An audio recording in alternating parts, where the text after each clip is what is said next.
Rangers warm-up brought to you by your Texas Ford dealers. Ford is the best in Texas. It is Josh Hamilton jersey giveaway night tonight. Big crowd is here. The Rangers trying to get things cranked up in 2009. They're in with a record of 4-6, taking on Kansas City. The Royals in first place in the AL Central. They've got a record of 6-4. We welcome you to Texas Ranger Baseball. Along with Tom Grieve, I'm Josh Lewin. If you like pitching, I know that you do, we got a treat for you tonight. It's Zack Greinke against Kevin Millwood, top 2 ERAs in the American League going head-to-head. And I don't know that Kevin Millwood has had back-to-back starts better than his first 2 starts of this season as a Ranger. He's been terrific. He's pitched 7 innings in each start. He's thrown 112 and 113 pitches. He's only walked 1 batter. He's only given up 1 run. Zack Greinke, only 25 years old, one of the best young pitchers in baseball. He's got a great arm, a great assortment of pitches. He hasn't given up a run in his 2 starts. Outstanding pitching matchup. Obviously, Kevin Millwood has not yet allowed an extra base hit in 14 innings. The Royals, though, they had a heap of them last night on their way to a 12-3 win. And the Rangers have a new player in Ron Washington's employ. We'll tell you about him when we come back. Rangers warm-up brought to you by your Texas Ford dealers. Ford is the best in Texas. So really, what's so fancy about our fancy ketchup? Well, for one, try that with a squeeze packet. What a burger! Just like you like it.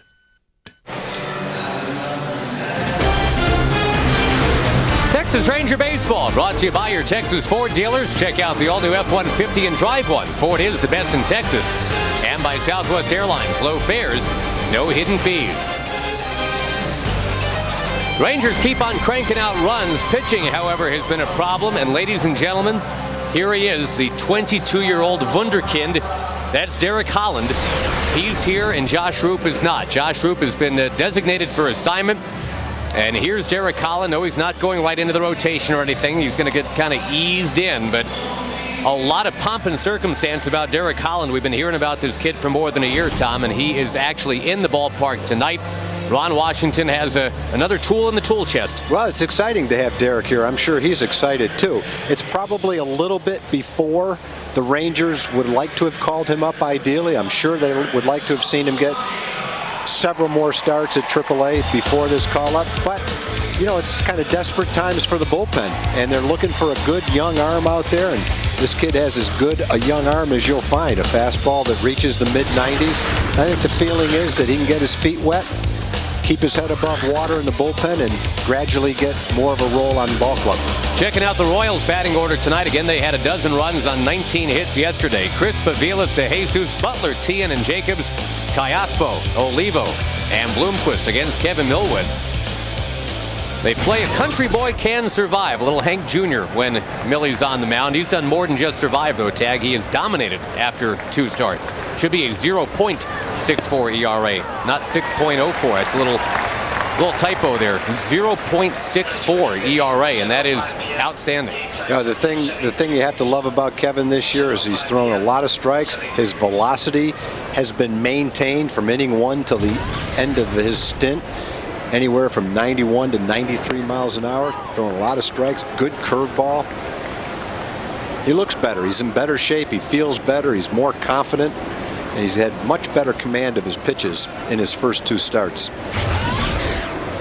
I really think if you might be able to find 2 starts back-to-back since he's been a Ranger that rival his first 2 starts, but I doubt it. That is not much of a swing from Coco Crisp. That is 1 out. And Kevin Millwood just keeps carving up bats here early in 2009. The opponent's now 9 for 50 against Kevin. And again, all 9 hits have been singles. Bird, Hamilton, and Cruz roam the outfield tonight. Young, Andrews, Kinsler, and Davis in the infield. Another start for Jared Saltalamacchia tonight. Jared had a home run yesterday. Rangers hit 3 home runs yesterday, but it was all too little too late. Some empty calories at the end of the night. They were already down 12-zip when they started hitting him.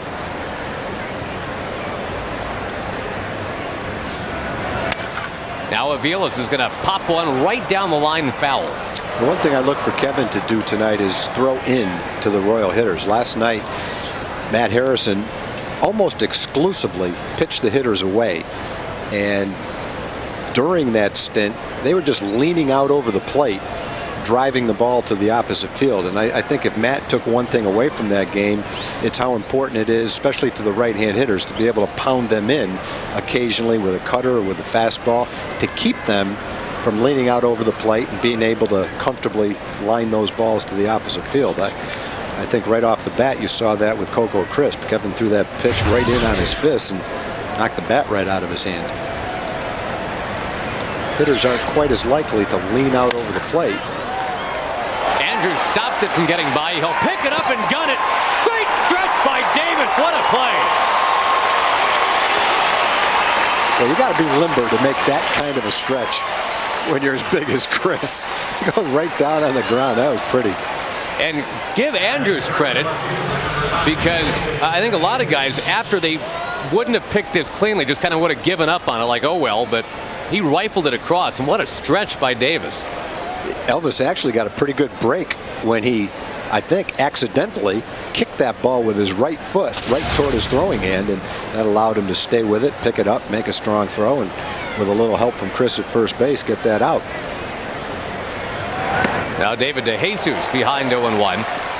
I'll be honest with you, Tag, there have been some close plays at first base this year. I'm thinking of a couple in Detroit where Chris did not stretch like that, and that shows you he can absolutely do it. He went down and did the splits to help make that play.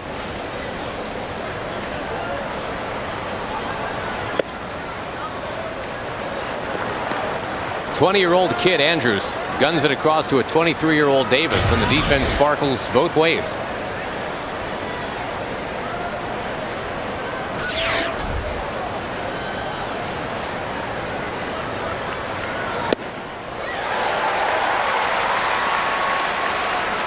Millwood has won 3 games in a row against Kansas City. Most recently a complete game, a 2-1 win against them last August.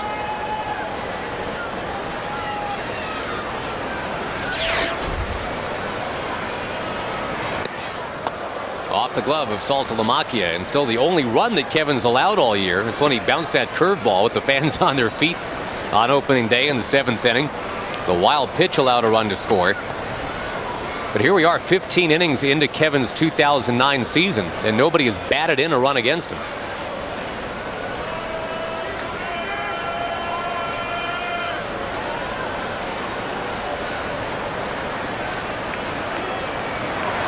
The curve to strike him out. And when you throw all fastballs, you really set up that sharp breaking curveball. Seen that a number of times this year. Get ahead with a fastball and put him away with a curveball.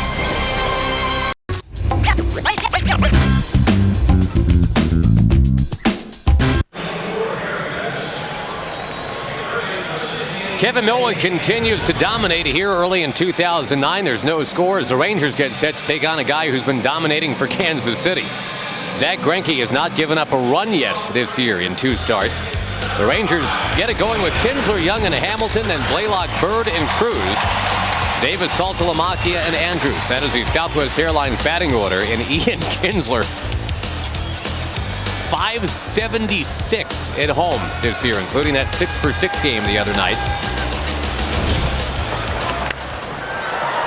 Towering popped foul against Zack Greinke. And we'll scout out Zack Greinke for you. He's already got 2 wins. He's a former #1 draft choice. 11 innings, hasn't given up a run yet. A few more walks than he would normally have. 25 consecutive innings dating back to last season without a run. Last 5 games with Texas have been very good. To center field, and Coco Crisp has got it. Young kid with a low to mid-90s fastball. Good curveball. Real good slider. Makings of an excellent changeup.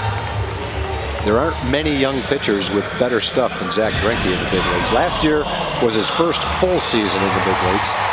32 starts, solid .347 ERA, 202 innings pitched. Michael Young, the batter. It's pretty impressive when you can say you've got a scoreless inning streak that spans 2 presidential administrations. Because last year he ended up with the last 14 innings of all zeros, first 11 innings of 2009, again all zeros. The Kansas City record is a 33-inning scoreless streak by Kevin Appier. That is in the crosshairs for young Mr. Greinke.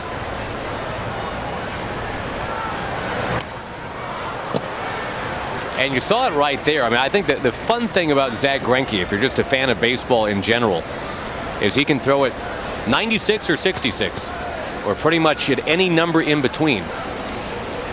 And every pitch has a chance to be a real good pitch.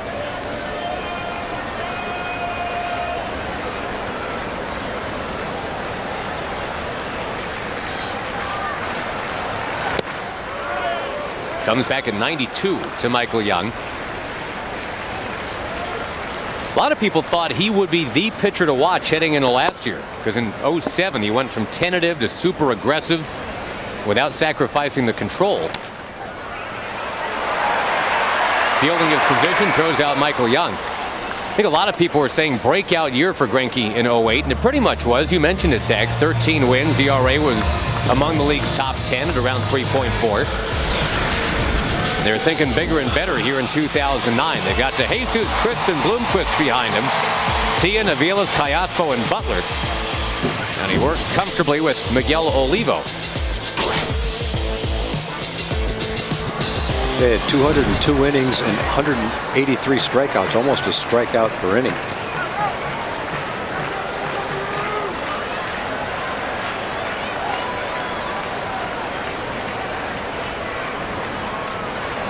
On Josh Hamilton jersey night.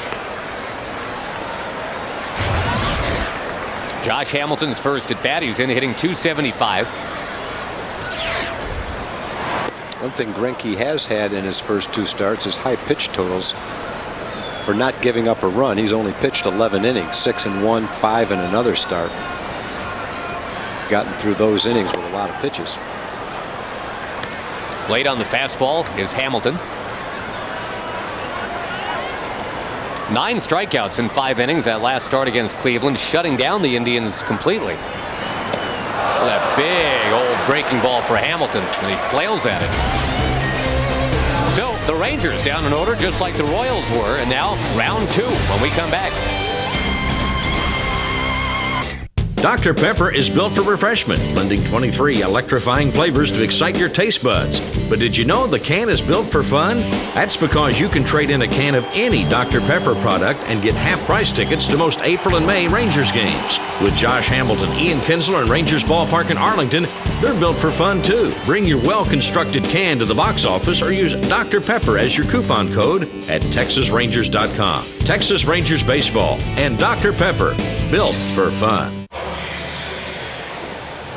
Early in the season, the top 2 ERA men in the league are Millwood and Greinke. They're head-to-head scoreless through 1 tonight, and we go to Jim Knox. All right, thank you, Josh. In Community Corner tonight, we have Cindy Smaney. She is the director of Alley's House, which helps out teen mothers, and also one key member of the Texas Rangers helped out a great deal with Alley's House, right, Cindy? Absolutely, and we would like to take the opportunity, all of us at Alley's House, to thank Ian and Tess Kinsler, who actually have provided the funding to do a complete redo of Alley's House, which is our facility downtown where the girls come to be educated. We have a daycare facility within that, within our house, and they provided the funding, laptops, computers, and we just want to say thank you to the Texas Rangers and all the support, and we're just truly blessed to have the Texas Rangers as part of our organization. Thank you. That is great. It's a great organization, Alley's House, and for other people who want to get involved, Cindy, what do they need to do?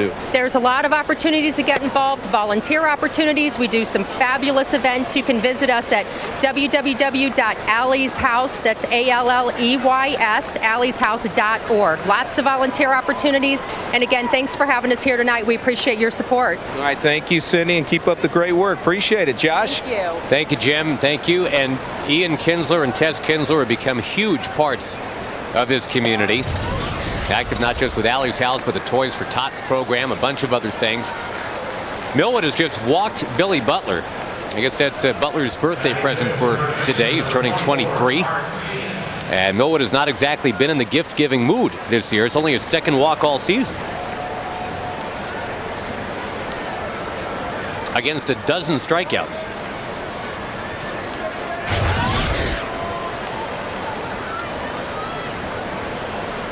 Mark Teahen, yesterday, Tag, we introduced him as a guy who was hitting in the 250s.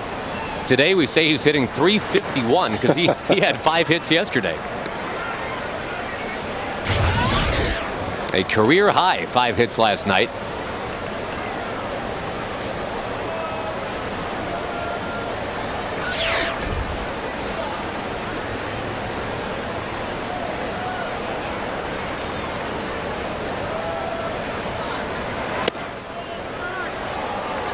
That's down and in according to Tony Randazzo. He's your home plate umpire tonight. Native Chicagoan. Now the Royals had no problems scoring runs yesterday. A 12-2 victory. 19 hits. They had come in with the worst batting average in the American League. And actually they've still got the worst batting average in the American League. But they've gone from 216 to 245. Millwood trying to stop a team that, again, scored 12 yesterday. Last year, Millwood matched up against Zach Greinke. Really needed all that good stuff, and he needed it for a full 9 innings because Zach Greinke was equally as good. Final in this game was 2-1 Texas.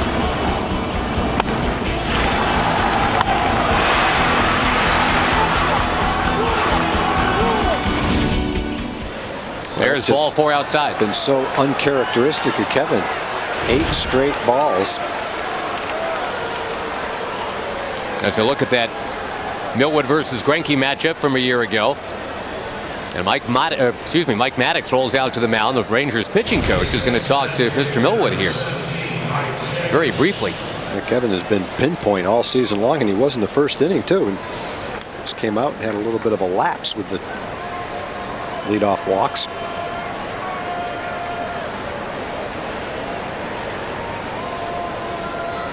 He's got to face a guy that had a 3-run home run yesterday, Mike Jacobs.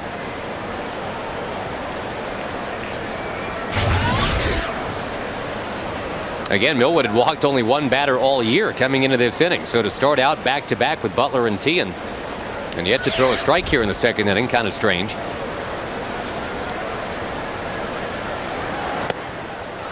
Strike 1 to Jacobs.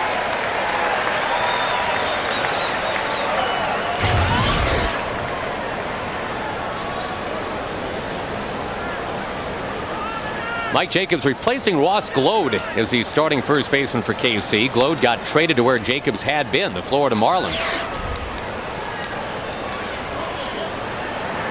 Glode was a steady and solid but not power hitting first baseman.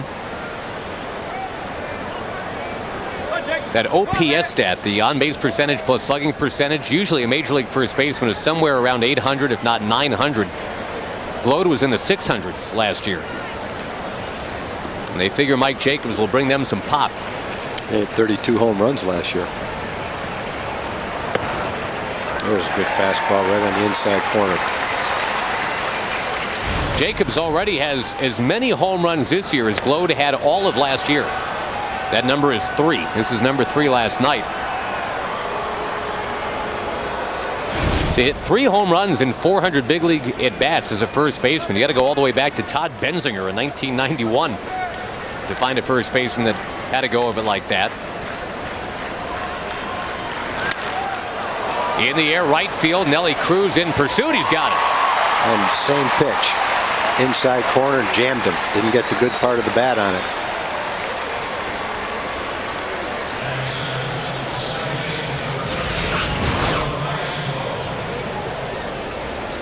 Right in on the fist. You can tell he couldn't extend his arms. Got all tied up. That's what that cutter in that location will do to a left-hand hitter.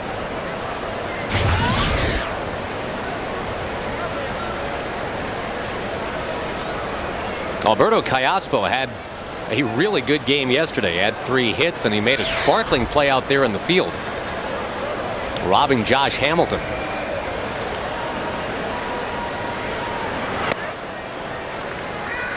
Again, a 12-2 final yesterday. Excuse me, 12-3 final yesterday. Keep thinking 12-2, but it was 12-3. Forgot about Salty's home run late. Jared Saltalamacchia hitting his first home run right-handed as a Texas Ranger. He's had a few as a lefty.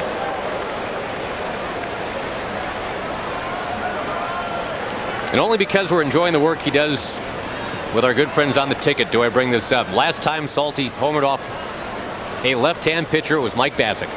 Was it really? And got him twice in one game. Poor Mike. Doing a great job on the radio. But couldn't handle Salty one fateful night. There was a no doubt about it shot for Saltalamacchia last night. Way up there in the left field bleachers, but again, by that time it was over. It was 12-2, turning 12-3. The Royals had that game wrapped up about midway through last night. Andrews with a leap, he couldn't get it. So now the bases are loaded. Butler had to hold up and in fact go back towards second. He wasn't sure whether Elvis would leap high enough to catch that ball.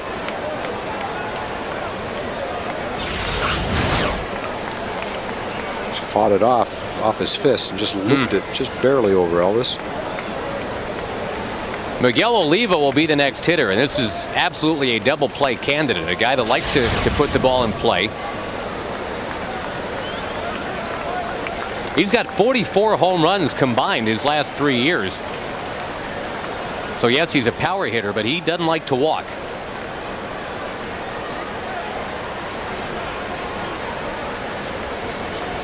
"44 home runs against 30 walks over his last 3 years. One of those years with the Royals, two with Florida. Yeah, he swings right away. Could be a play because Butler's not a real fast runner. Hamilton zings it in. And Butler's got to retreat. He would want to challenge it.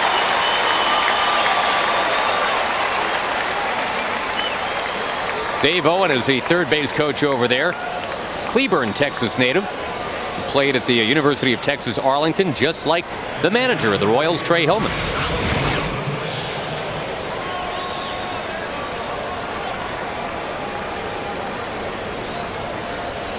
Hamilton, remember, was a guy that in high school not only hit a lot of home runs, but he pitched, throwing 96 miles an hour. There were a lot of people that thought this guy could be a big league pitcher someday.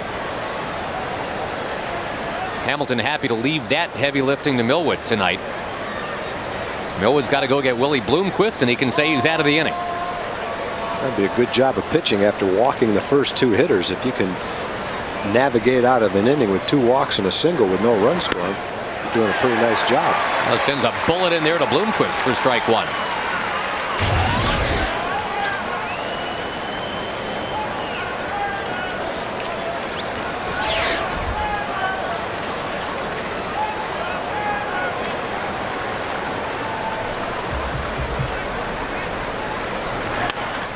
Bouncing ball first base. Kevin Millwood is out of the inning. He walked the first 2 men on 8 pitches. Had to deal with the bases loaded, 1 out. There is still no score.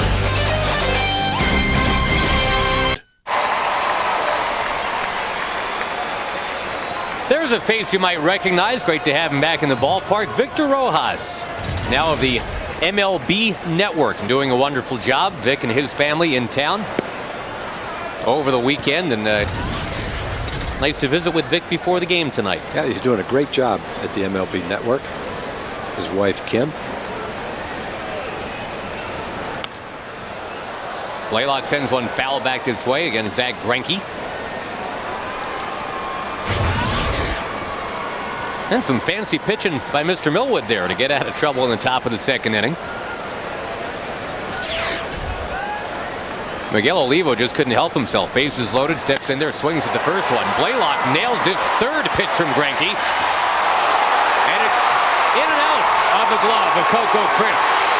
Hank Blaylock thundering towards third, and he's going to make it, sliding with a triple. That was almost a spectacular catch by Crisp in right center field.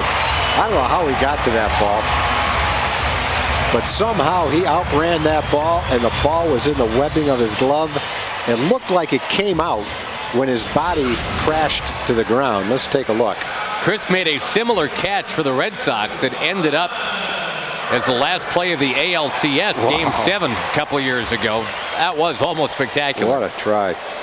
And Greinke got ahead with a changeup at 77 miles an hour, a good fastball at 92, and then he threw him a curveball, and Hank jumped on it.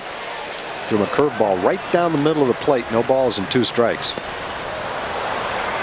Marlon Byrd up over top. The infield back here for Kansas City. Nothing like an 0-2 triple.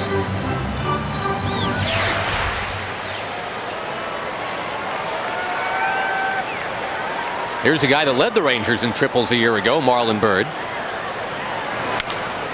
Bouncing ball right near the bag. Marlon is out. And now 1 for 10 lifetime against Zack Greinke. Now Kevin, as we just mentioned, did a great job of pitching out of a bases loaded 1-out jam, first and second, nobody out. But a man on third and the infield back is probably the best scoring situation you could set up as far as who's on base and how many outs there are. Nobody out, man on third, infield back. To get that 1 run in, you probably can't have a better setup to score a run. So see if Nelly can pick them up.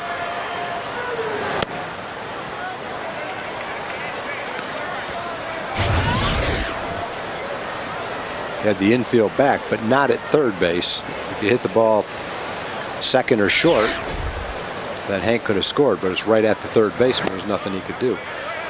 Remember, Greinke is working on that scoreless streak. It's now 26+ innings.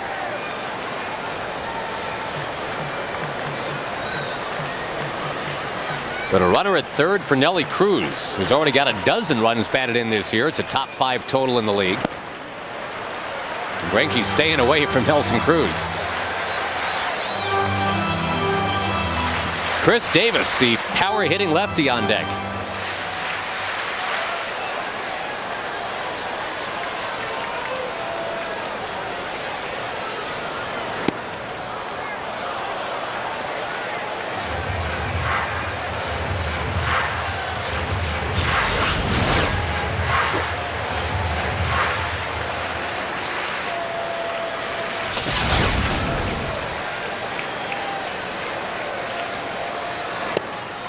Wave and a miss. Well, went right at him. 3-1. A pretty good fastball. Fastball count. Good fastball hitter, but Greinke 1 out.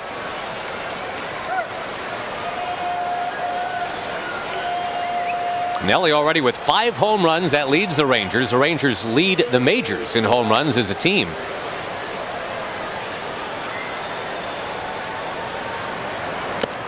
And Nelson Cruz foul tips it back into the glove of Olivo. 2 down. It gives you kind of an idea of the kind of fastball that Greinke has. Not just velocity, but the way he hides the ball, the way he turns his body, and the location of the pitch. Come back from 3-0 to throw 3 fastballs and get a strikeout. Pretty nice pitching. Well, he's 0-2 on Blaylock. Blaylock triples. 3-0 on Cruz. Comes back to strike him out. Well, the key to that pitch was where it was on the outside corner.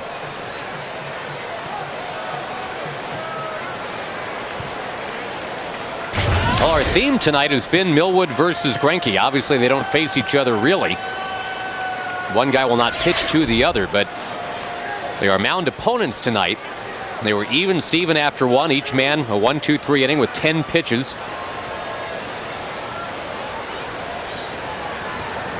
They can go even Steven here in the second by both wiggling off the hook. Top and bottom of the inning. Millwood had walked the first 2 in the top of the second, but the Royals didn't score. Rangers lead off triple in the bottom of the second, and well, Greinke's close to getting out of this.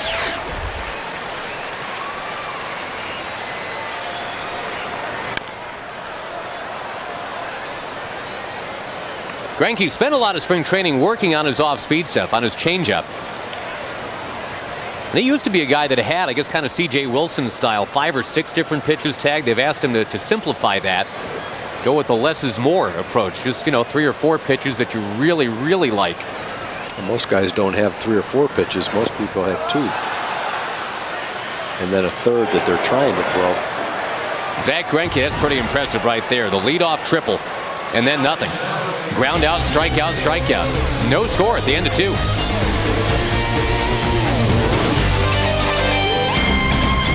got the chicken bacon ranch on wheat bun. Yeah, and I got the grilled chicken sandwich on wheat bun. Yeah, you know what I love? You don't have to sacrifice taste to eat sensibly. Right. It's delicious. And I'm one well acquainted with sacrifice, No, you're for not. sure. You've Yes, never I sacrificed am. anything. I just Name think, one thing. To be friends with you, I've had to sacrifice being cool. I'm glad you haven't sacrificed being a jerk to be friends with me. I'll never give that up. Premium chicken sandwiches. New at Sonic. Try the Chicken Bacon Ranch. Just one of our new chicken sandwiches on a wheat bun made with whole grain. And don't forget happy hour for half price fountain drinks and slushes.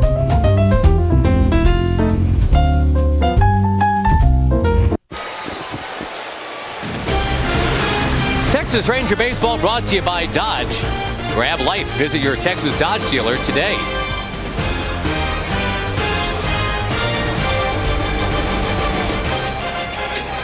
Kevin Millwood, 9 years older than Zach Greinke, the Royals starter tonight.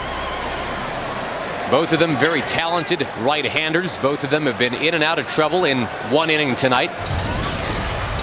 Zeros on the scoreboard as Millwood gets it going against Coco Crisp.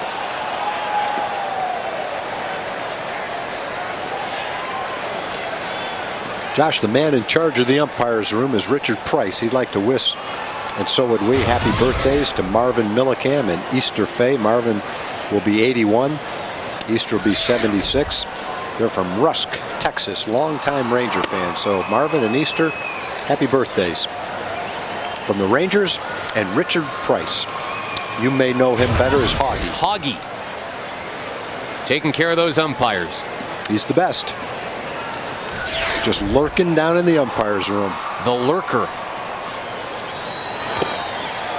Kevin Millwood zips one by Coco Crisp. Crisp almost made a highlight reel play in the bottom of that second inning. Kind of snow coned one as he dove. And that was a great try.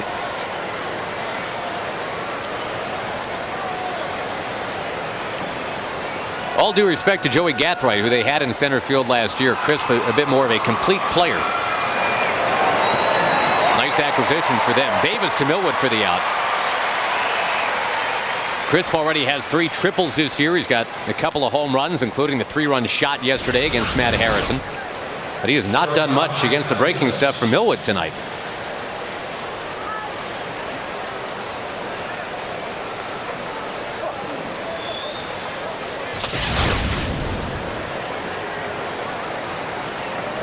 That was a good example of a pitcher covering first base. For any youngsters that may be covering first base, as you go to the bag, don't run directly to the bag.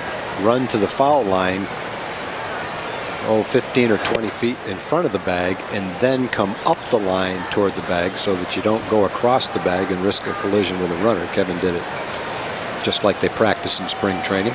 And practice and practice and practice. That seems like half of spring training is doing that. Hamilton coming on, but Mike Aviles dumps a single in front of him. See if we can have a look at it here. Instead of running right to the bag, Kevin's going to run here and then up the line. I don't understand why you don't telestrate more. That was highly informative right there. Well, sometimes there's a few things in baseball that lend itself to this telestrator. I guess that's one of them. Tic-tac-toe would be another.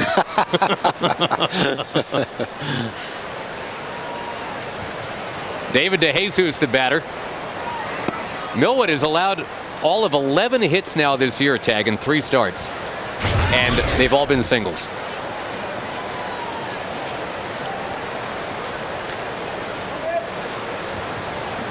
Two of those starts here at the supposed hitter's paradise that is Rangers Ballpark in Arlington. Kevin's never used this ballpark as an excuse, which I think is admirable. Double play ball. Andrews to the bag. Got him. Double play. Kevin Millwood just a few years ago led the American League in earned run average. We haven't seen stuff like that as a Ranger yet. But this is a bit of a flashback to what he was all about as a Cleveland Indian not too long. No score at the bottom of the third, and that pitcher's duel that we had anticipated has actually decided to arrive tonight. A lot of times you hype those and you get a final of like 11-8. But Millwood's been great. Greinke's been himself.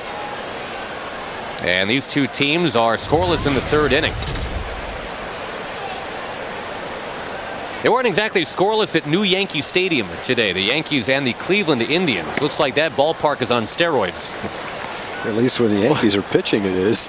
Cleveland hit 6 home runs in that game.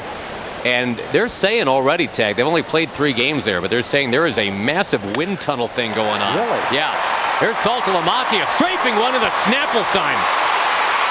Salty digs in at second base. He's got a leadoff double. Had the home run yesterday, right at the end of the night. And the good times keep rolling for Jared Saltalamacchia as he doubles off a real good pitcher. The fastball, not a bad pitch. It's up a little bit, which allows you to get the bat on it, but still it's on the outside corner. And Jared ripped it into the gap in right center field. Now just to get back to the Yankee Stadium thing. Yeah, a lot of the observers are saying the ball is just jumping at an almost ridiculous rate out to right center field. Wow. A 14-run second inning today for the Cleveland Indians. They went on to win 22-4. Boy, Wong has just gotten bombed in his 3 starts this year. The bunt from Elvis Andrus. Saltalamacchia speeds to third. The sacrifice for the kid. And again, the Rangers have a runner at third and less than 2 out. They had that last inning too. Now, it's only 10 games into the season, but so far there's nothing that he hasn't done right this year. He's sacrificed. He's hit and run and hit the ball hard to the opposite field. He's lined a home run. He's hit a triple. Playing some solid defense. And as Josh, as we've said many times, he sure doesn't look like he's 20.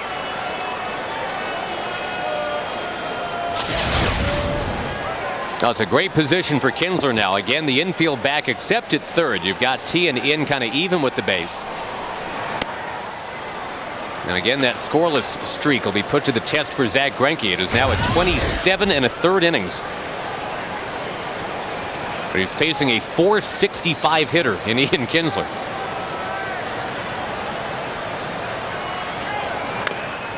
Foul ball. As a hitter, you come up in that situation, man on second, nobody out. You kind of have your choice. You want to hit the ball to the right side of the field on the ground to try to move him to third and maybe get a base hit. But if you don't have confidence to do that, then you should bunt it to third base and move him over there. And against a guy like Greinke, he's not the easiest guy in the world. You just say, I'm going to hit the ball hard the opposite way. And so Elvis chose to bunt it down the third baseline, and he did exactly what he needs to do in that situation, get the man to third. With 2 strikes, the infield in a little bit. And Kinsler reaches out, pokes it into the crowd.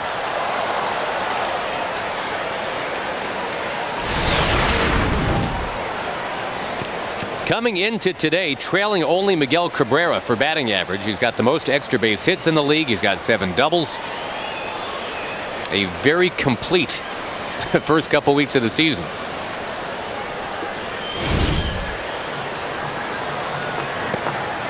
Down too low. In this at bat, you can tell what Greinke's out pitch is. Not his only out pitch, but when he wants to get a strikeout, that's what he's trying to get right here with a man on third base, and that's a slider. He's thrown Ian several sliders in this at bat, and I think when you're facing Ian in this situation in a close game, you're going to go to what you think is your best pitch to strike him out with, and it appears that he thinks his slider is that pitch. Back with the heat, 95 miles an hour. Pretty good heat too, and he's really bearing down right now in a 0-0 game. That's the best fastball he's thrown all day, and pretty good location with it too on the inside corner.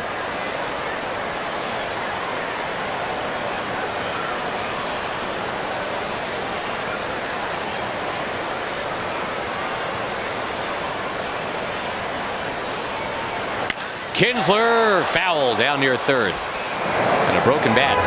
He's hanging pretty tough against some nasty breaking balls.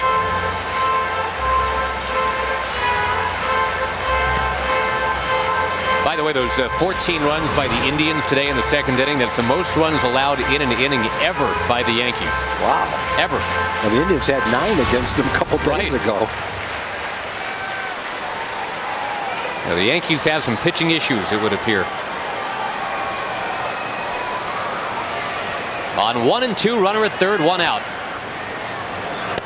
Kinsler offered at it. There's that hard slide. Man. That's a nasty pitch. Third strikeout for Greinke, and all of them have been with a runner at third base.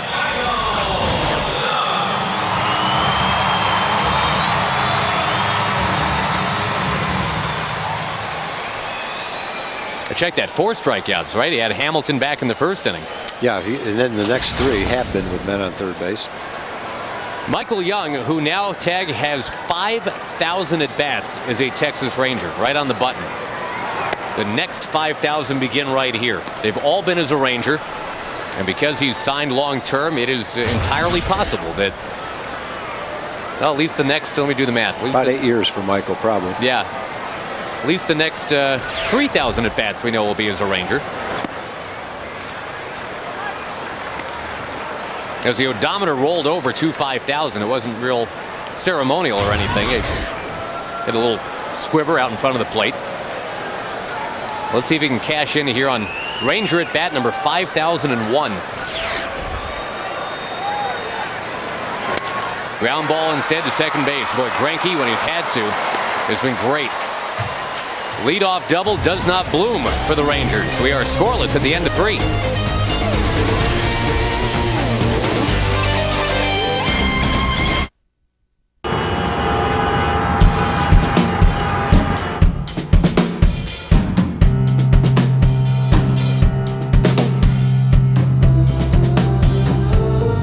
Because we can't reinvent traffic, we reinvented how the driver navigates around it. With advanced XM real-time traffic and predictive weather, suddenly, the world's not so complex. The all-new 2010 Lexus RX. At your Dallas-Fort Worth area Lexus dealer. No runs, 2 hits, no errors, both ways. 4th inning, we go to Jim Knox. All right, a familiar face around Rangers ballpark, of course, Joe Macko, longtime Rangers clubhouse manager, visiting clubhouse manager as well. He's been a part of baseball 60 years, but a lot of people may not realize this. You played in the Texas League, and recently you've been inducted in the Texas League Hall of Fame. That has to be a big honor for you, Joe. Well, I'm very lucky, I think, but I spent a lot of time in baseball. I enjoyed it, and I really enjoy this area here. This is a great area, and I'm still connected with the Texas Rangers. Fortunately, I'm still working for them. I go to all the high schools, grade schools. I go to old folks' home. Whatever they want me to do, I'm available. A great out right there by Nelson Cruz, catching that right. Now also, Joe, a lot of people also may not realize this. You played baseball for 16 years. You also played against Ted Williams? Yes, I played against Ted Williams in 1958. And in fact, he hit a home run, and I hit a home run in the same ball game, 1958 in Minneapolis, Minnesota. All right, so many memories for you. 60 years part of baseball. What's your biggest one, you think? Well, I don't know. There were several. I hit 3 home runs in one ball game in Dallas in 1952, and I missed the 4th one by about a foot. Then I struck out. Well, congratulations. I know that's a huge honor. We enjoy seeing you around the ballpark. Appreciate the time. Enjoy the game. Good to see you, Joe. Thanks, Josh. Congrats to Joe. It's a great honor being in that Texas League Hall of Fame. Mark Teahen takes down and in. I just recently watched the special that Rush Olson produced about the Fort Worth Cats through a cat's eyes. Really good. Joe was one of the guys featured in that for the time he spent in the Texas League. Carol Behringer was a big part of it. Mark Teahen will pop it near Ian Kinsler at second base. You know, Joe Macko lays claim to being the first pro manager that Lou Brock ever had. Broke in Lou Brock up in St. Cloud, Minnesota. I can remember Lou Brock coming into Texas for an appearance when Joe was there, and Lou acknowledged Joe in a way that he definitely remembered the influence Joe had on his career. I think the first thing you remember and never forget about Joe after you shake hands with him is how big his hand is. It just kind of fits right in the palm of his hand when you go to shake hands with him. If Joe Macko and Ray Fosse ever shook hands, that's a great duo. The lights might go out. He's got a Texas League ring on one finger that you can almost put 2 fingers through it.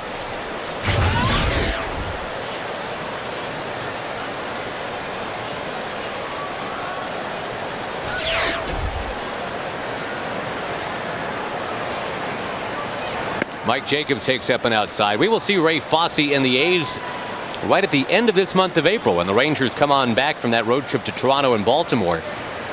I always try to brace myself. I know when I shake Ray Fosse's hand, I know it's coming. I know it's. I mean, I think he gives you a little more on purpose, just to kind of make you nervous. Remember the first year of All in the Family? I don't know if you'll remember. This is really random, but that's who I am. When Mr. Random Meathead gets the advice from Gloria, my dad really likes a hard handshake, a firm handshake. Shake it really hard. So Mike Stivic shakes Archie Bunker's hand real hard, and Archie goes, "Ow!" and gets all upset, and that's got Meathead off on a bad start there. So anyway, 2-1 the count to Mike Jacobs. I'm sure he'd be happy. Why Gloria do him that way?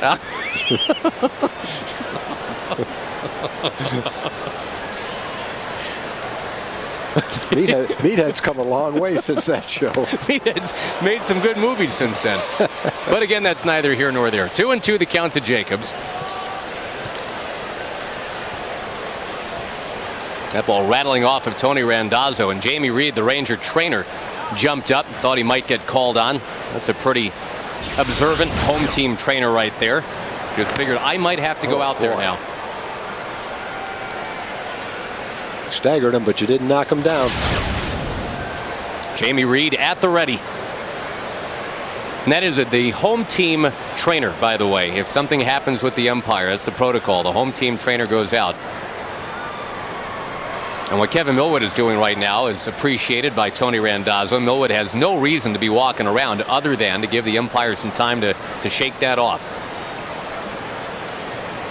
You see a catcher, an umpire do the same thing for a catcher. Walk out to the pitcher and hand him the ball rather than throw him the ball when he needs 15 or 20 extra seconds. Wow, not close is Mike Jacobs.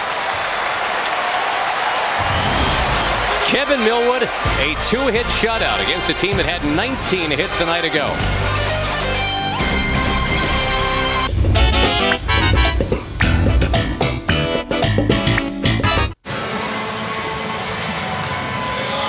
No score, bottom 4. Tomorrow, the Rangers closing out the homestand with a 2:05 game against these Kansas City Royals, and all fans will get a new Red Rangers cap, compliments of Fox Sports Southwest. Doesn't make sense to give you an old cap, get your new one right out of the box. 972 Rangers or TexasRangers.com. That is how to acquire your tickets for the game tomorrow. A lot of red in the ballpark tonight. The Josh Hamilton red jersey giveaway. And here is the actual Josh Hamilton. He's going to pound one up into the crowd.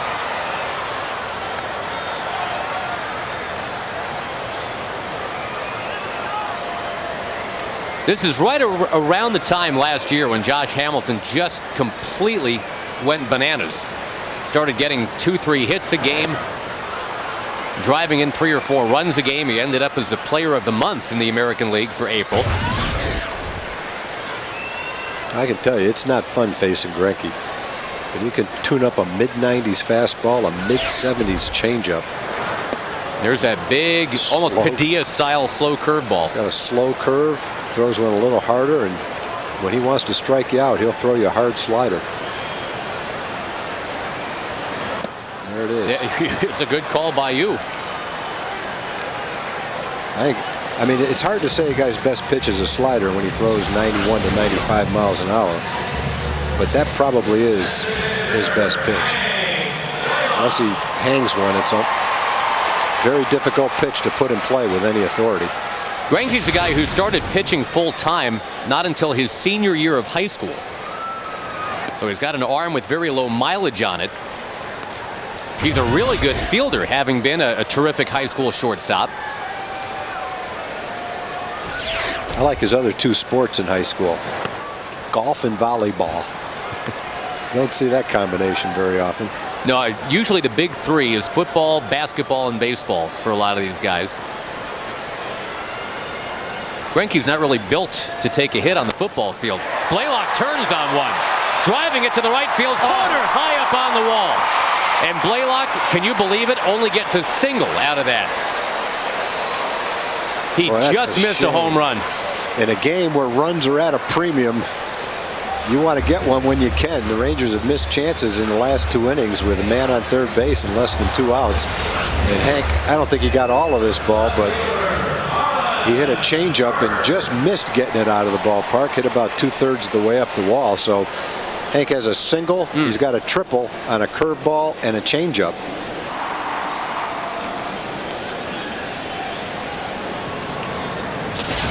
Small consolation right there. Get that hand slap from Gary Pettis. I think Hank really would have rather been all by himself at second base. Marlon Byrd, the batter. The first 2 starts of the year for Greinke, he walked 5 batters in 11 innings, threw a lot of pitches. That's not a problem today. He hasn't walked anybody and hasn't thrown a lot of pitches. In 2004, which was Greinke's rookie year, he was named Royals Pitcher of the Year, and he says he was embarrassed. He was 8-11. His ERA was, a shade under 4, but he was the only choice. Every other starter had an ERA of at least 5.6 that year. Last year, 2008, he won 13 games instead of 8, and instead of the ERA being a shade under 4, it was mid-3s. And he was probably just the 3rd best pitcher on the team last year. Gil Mesh, Joakim Soria, each had awesome seasons. And Greinke's been talking about that. He says it's nice to be in a situation now where everybody on the staff can contribute. Well, Gil Mesh is having a nice start to his season. Kyle Davies has had a nice start to his season. Of course, Greinke's done the same thing. Sidney Ponson pitched a good game as their 4th starter. Royals have the 2nd best ERA in the league right now.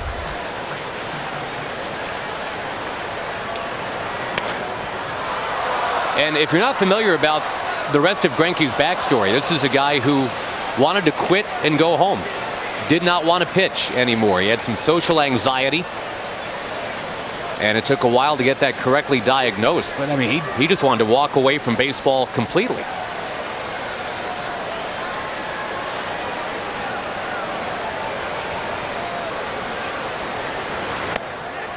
Outside corner, says Tony Randazzo, strike 3. Well, not only is he tuning it up at a good velocity, he's hitting his spots too. The pitch before it that Marlon fouled off was a nice pitch on the outside corner, and he follows it up with another one. Yeah, maybe a bit off the plate, but close. The one he fouled off was maybe an inch or so off the plate. That one maybe an inch and a half off the plate. Pretty close, though. Greinke trying to take his scoreless inning streak to 29. I give Greinke credit, Tag. I mean, fighting through that depression issue. And he had suggested to the Royals at first, just to continue baseball. Well, how about if I just start over as a position player? I'm just, the pitching thing just isn't working for me. But the Royals are very glad that he found a way to get those issues under control, that he decided that, yeah, he could be a pitcher. He's a really good pitcher.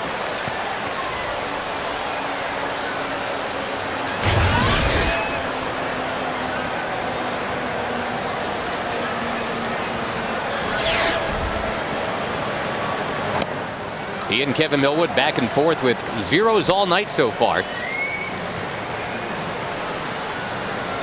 Greinke facing Nelly Cruz, who right now is among the league leaders in home runs.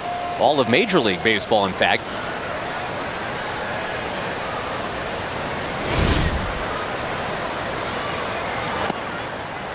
Three and one.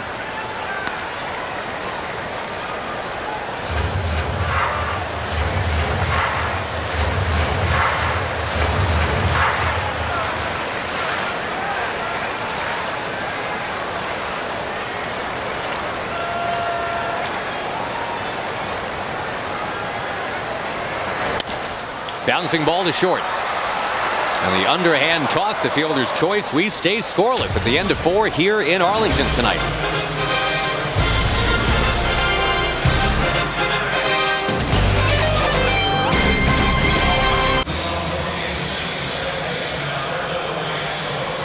On to the 5th inning, no score. Kids 13 and under can sign up for the Junior Rangers Club presented by Dr. Pepper. You get 8 ticket vouchers. You get to hear from Ranger players at the Meet the Rangers series. You get a backpack, a cap, and you can be first in line to run the bases tomorrow after the game. To sign up, TexasRangers.com. One other email address for you, or website address for you. That would be foxsports.com. If you want to get the latest on all the news out there from the baseball world, and if you want to email the booth, that is how to get it done. foxsports.com, and then the keyword, not tricky at all, email Rangers. There's a foul by Callaspo, and he's down 2 strikes to Mr. Millwood. It was such a strange couple of at-bats for Butler and Tian in the second when Kevin walked him on 8 pitches. Nothing resembling control problems before or after that. Just a little blip. Good fastball right in on the fist.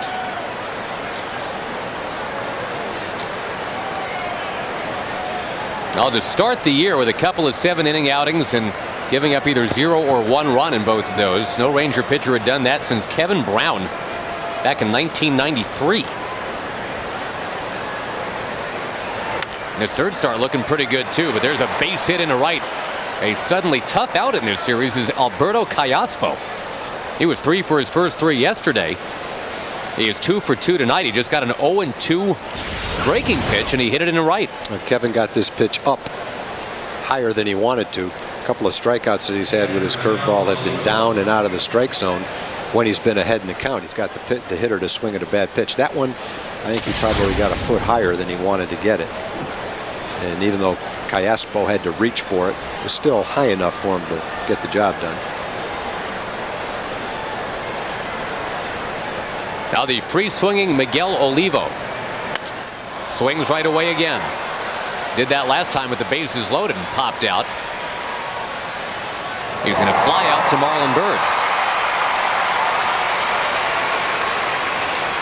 There was some controversy with Olivo in Kansas City last year. He was unhappy about his playing time, and he took that right to the newspapers, took it to all the media, ripped his manager.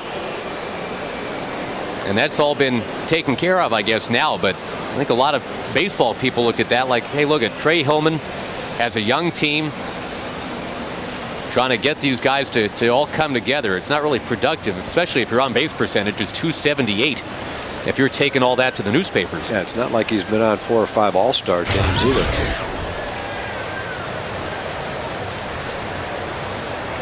And the fact that the Royals ended last year with an 18-8 September, that made a lot of people a lot happier about all that they had going.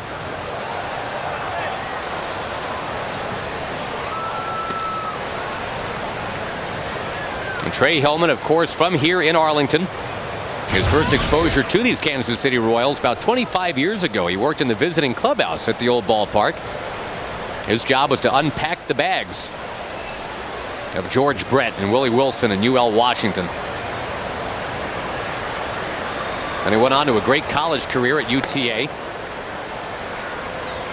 When undrafted as a player, despite being all Southland Conference in college at UTA, he did play 3 years of minor league ball for the Indians, then became a coach and a manager.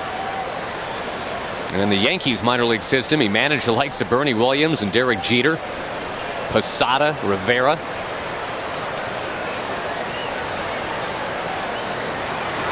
Bloomquist with a foul. But as you might know, Trey Hillman had to go off to Japan to really prove himself as a big league kind of manager. Of course, Bobby Valentine going over to Japan and has done very well for himself there. There were Bobby Valentine versus Trey Hillman matchups in Japan the last couple of years.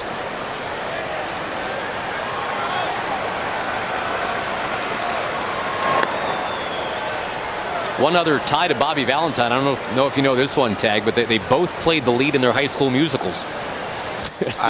Did Trey Hillman? I knew that about Bobby. I had no idea that Trey did that. Hillman played Conrad Birdie in Bye Bye Birdie. He did. Wow. And Bobby Valentine, I know you know this, he was the championship ballroom dancer too. Yeah, national ballroom dance champion. Well, Hillman was a championship gymnast. Wow. So there. That's pretty impressive. And you know, each one of them won a championship in Japan too. Bobby Valentine was in the Tea House of the August Moon, I believe. I didn't know that part. Yeah, I don't think he was ever in Bye Bye Birdie. Millwood with a bare hand and a one-bounce throw.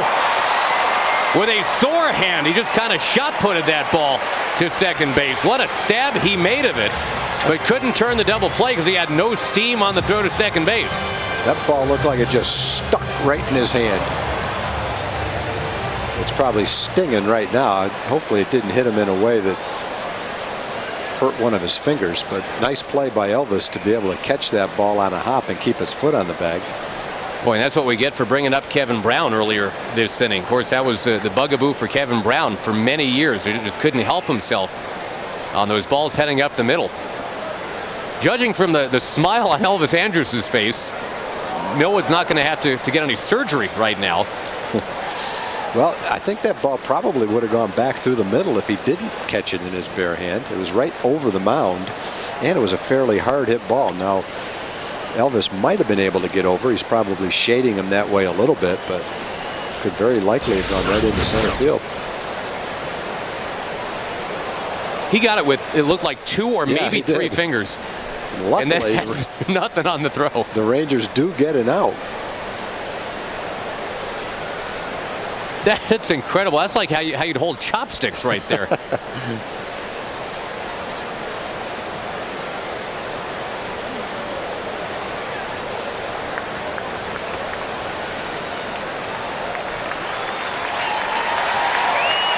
Well, the fans cheer as Millwood says he wants to go up on the mound and keep going.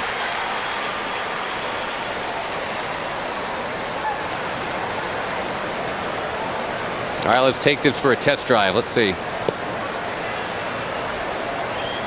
Whoops. Salty almost hit the umpire, Ron Washington. Said, I'm getting out of the line of fire right here. He threw that ball right over Kevin's head.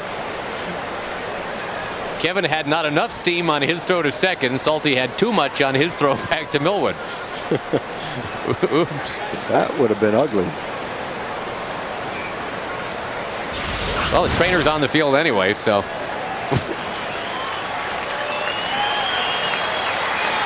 Wow. Like he's throwing it right at the umpire.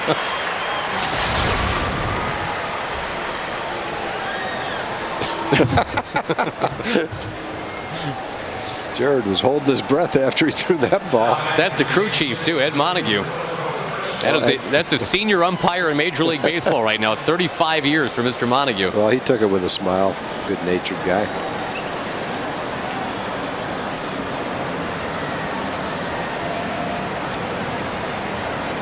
I think these umpires have to be in a good mood. They get to spend 3 days with Richard Price. With Hoggy, the lurker. Doesn't get any better than that for him. Runner goes after all that. Saltalamacchia does throw all the way through this time. Wow, he got it there. What a throw. It whistled right in. And Kevin Millwood is out of the inning.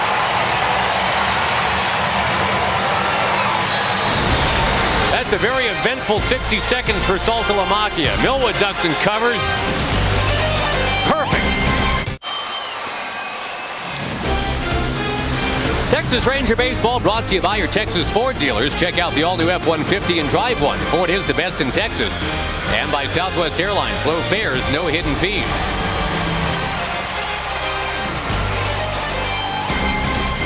How often do you see it? The guy that almost hits the second base umpire with a throw and then throws out Alberto Callaspo. Bats second in the next inning. The only time I've ever seen it. Chris Davis goes first.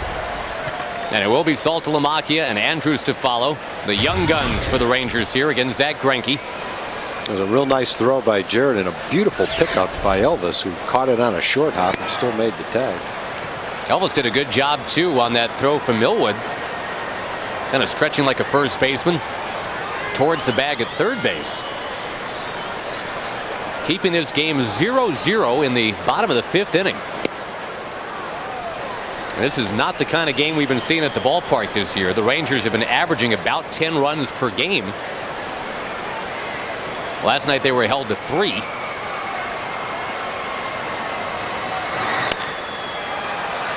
We mentioned earlier Greinke fields his position well. He takes care of Davis. It was just a few days ago the Rangers scored 19 against Baltimore. Let's take you back to Saltalamacchia now. And that interesting sequence that he had, almost sculling the umpire. Now he's really got to get something on this. And he does.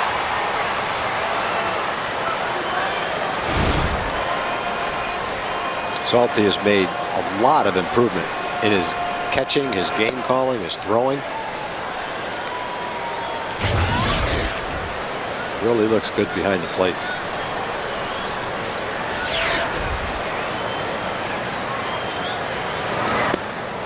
Greinke, though, is a guy that can humble you.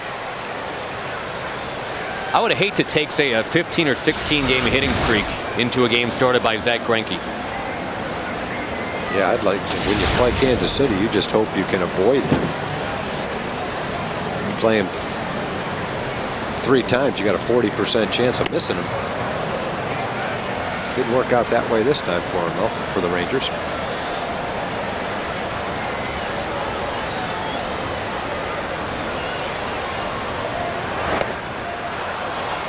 Well, Zack Greinke, what do you have for him? 7 strikeouts? Yeah. Remember, he had 9 against the Indians last time out. And the Indians, again, if you haven't heard this news from today, put 22 on the board at New Yankee Stadium. Beat the Yankees 22-4.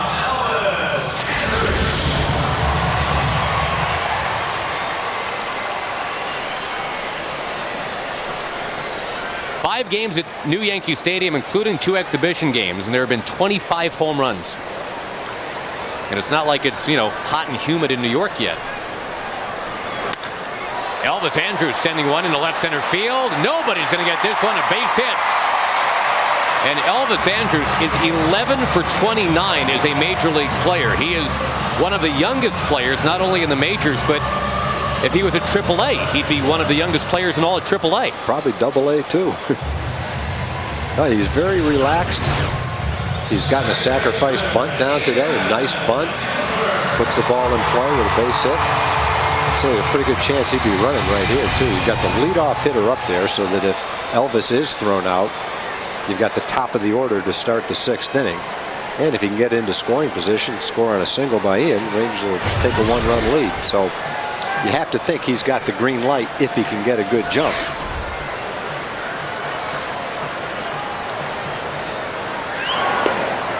Greinke aware of that fact. When this ballpark is filled up, there is not a prettier sight than that camera shot right there. You're right. There's a concert after the game tonight. Of course, the giveaway tonight was the Josh Hamilton jersey. Kinsler takes on the inside corner.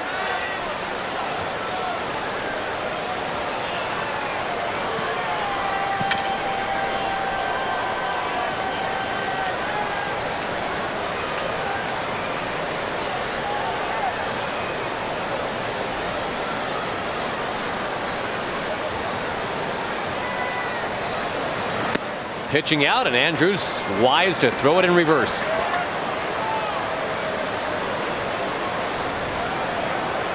Trying to get some other scores for you in this inning. We keep harping on that 22-4 game, but there were other games today, including the Blue Jays beating the A's in 12. Got a Lyle Overbay home run to win it. And the Blue Jays are 9-4. Look at the first place teams in baseball right now. It's Toronto, Kansas City, and Seattle in the American League. They're the heroics today for Lyle Overbay, a 4-2 win. In the National League, first place teams include San Diego and the 10-1 Florida Marlins. Well, it's early, but it's still surprising. It is surprising. Well, Seattle, I think, got a real lift with Ken Griffey Jr. coming back. That just put I think there was an emotional lift for them. Just put some good karma out there. Eric Bedard is healthy now. The King is throwing the ball really well. Kinsler takes up and outside. Yeah, Felix Hernandez looking like an ace right about now. And Don Wakamatsu debuts as the Seattle manager in style. His first 2 weeks have gone very well.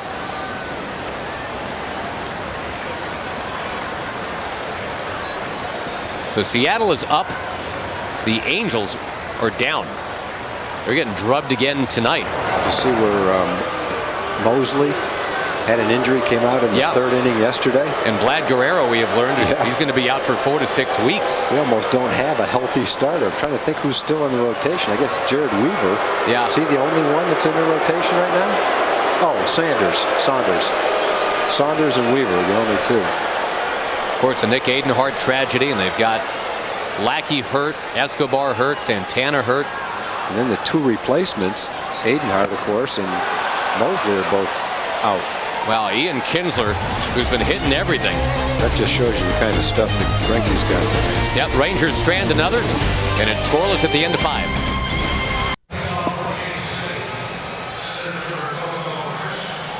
The top 2 ERA men early in the American League are Kevin Millwood and Zach Greinke, and they are pitching exactly to order tonight. No runs on 3 hits for Kansas City, no runs on 4 for the Rangers. The Rangers have had the better opportunities, I guess you could say. They had a leadoff triple from Blaylock in the second, couldn't score. Leadoff double from Saltalamacchia in the third, and couldn't score.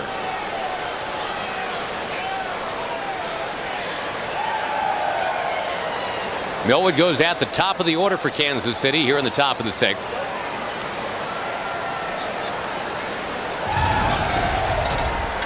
The former Indian and Red Sox, Coco Crisp.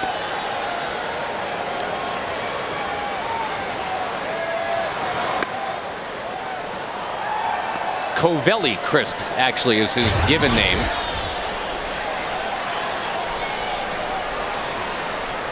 He is the son of a boxer who went by the name of Lois Crisp.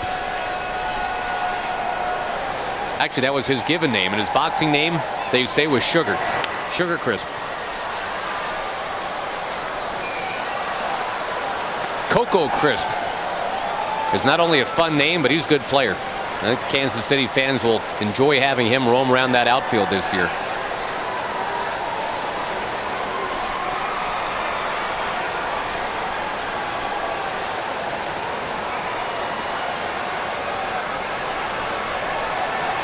Third baseman Young in on the grass.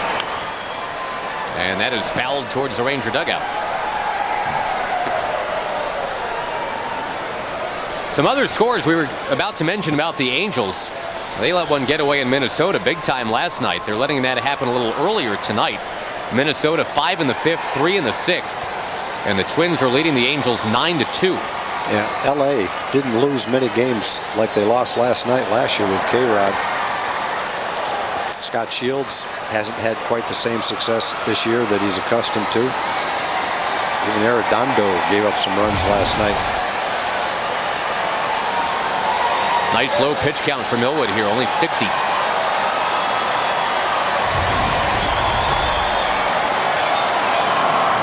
Big breaking ball, just missed.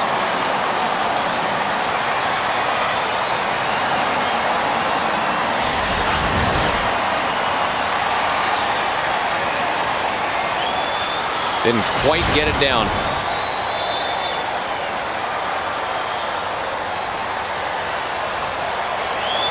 "3-2", that does miss, and Coco Crisp is on. And a threat to run.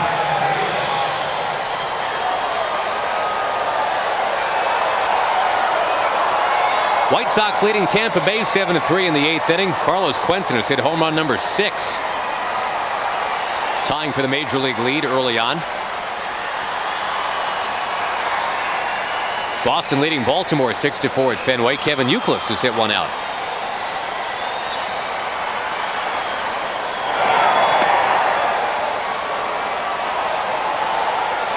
Tigers and Mariners just getting going. The Blue Jays, we mentioned, beat the A's today.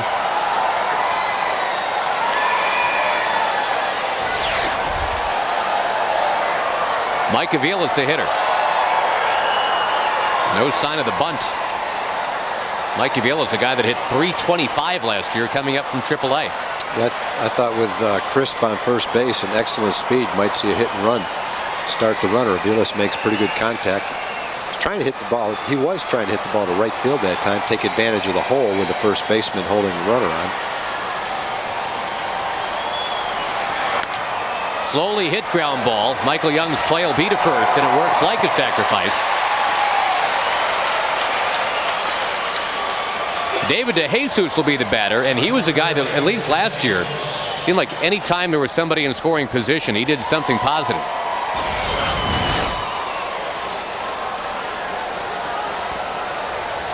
He batted leadoff for most of the year last year, did DeJesus. And remember, their 8 and 9 hitters were guys like Tony Pena Jr. and Joey Gathright. So the fact that he had 73 runs batted in last year. Pretty good.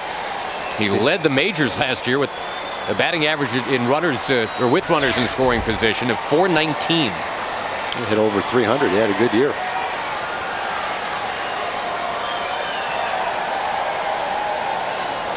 The Royals do have a man in scoring position.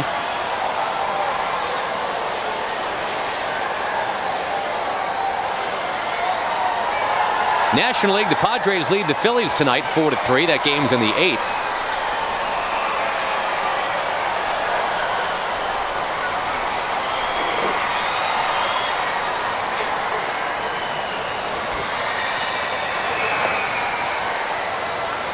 Houston got a great effort today from Wandy Rodriguez. 7 innings of 2-hit shutout ball. He struck out 10.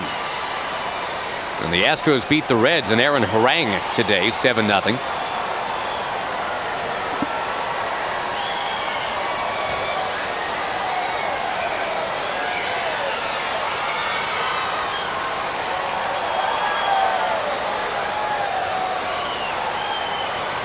Crisp was going to think about taking third base right there. Kevin took another look at him and stopped him.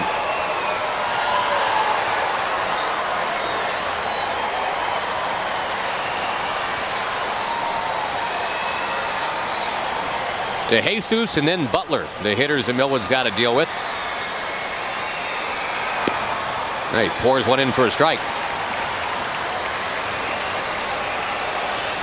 The Pirates took apart the Braves today 10-0. A couple of home runs for former Ranger Craig Monroe in that one. The Pirates are over 500.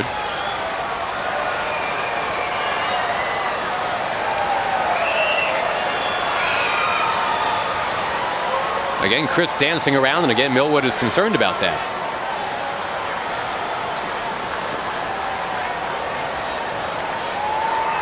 Marlins beat the Nationals 9-6. The Marlins are 10-1. The Nationals are 1-9.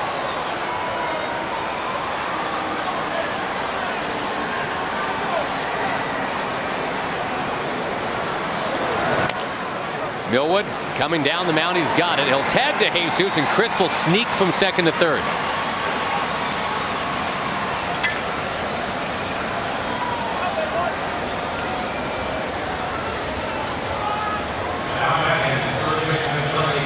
So it's up to Billy Butler now for the Kansas City Royals in the 6th inning.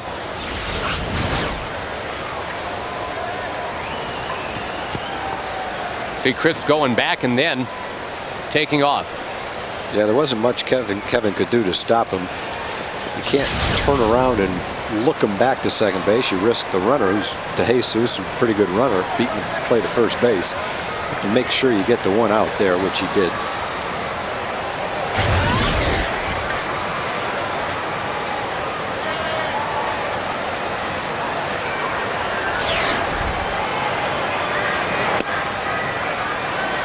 That is ball one to the birthday boy, Billy Butler.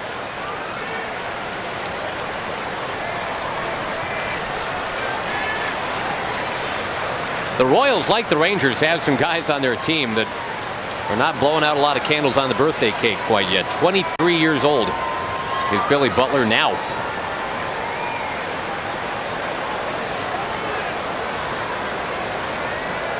Young teams with an eye towards the future, both of them. Of course, they share more than that. They share a spring training complex down in Surprise, Arizona. The Rangers and the Royals personnel very familiar with each other.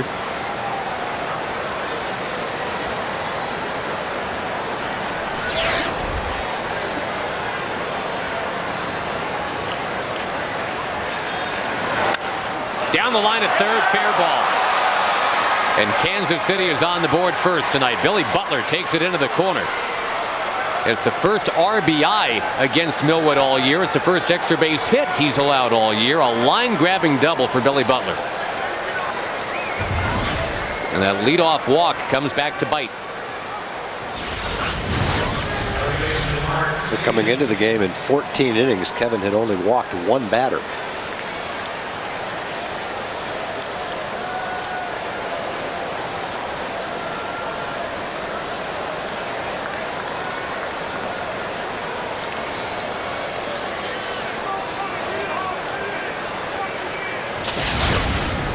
Now Mark Teahen to the plate. That's just a second RBI this year for Butler. And remember about the Royals, normally their 4 and 5 hitters would be Jose Guillen and Alex Gordon. They're both on the DL. Gordon will be there longer than Guillen.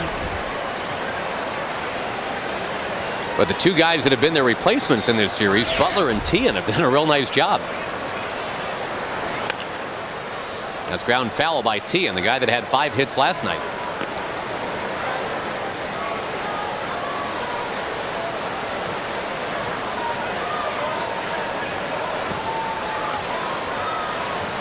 There was a 1-0 final in baseball today. The Mets over the Brewers. Johan Santana with the shutout.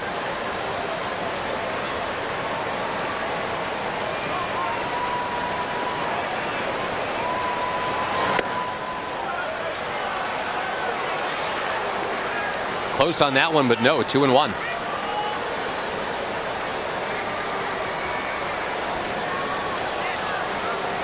Cubs beat the Cardinals in 11 on a 2-run homer from Aramis Ramirez.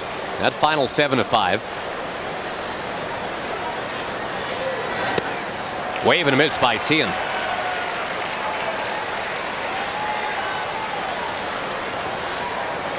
Dodgers over the Rockies 9-5 today. Chad Billingsley now 3-0. And Manny Ramirez is now homered against all 30 teams. He actually hit a pair of home runs. Andre Ethier had a pair of home runs in that game too.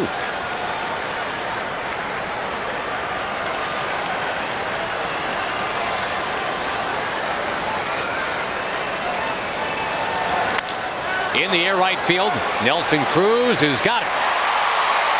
The Royals score the first run, and now here come the Rangers. Michael Young and then Josh Hamilton about to hit for Texas.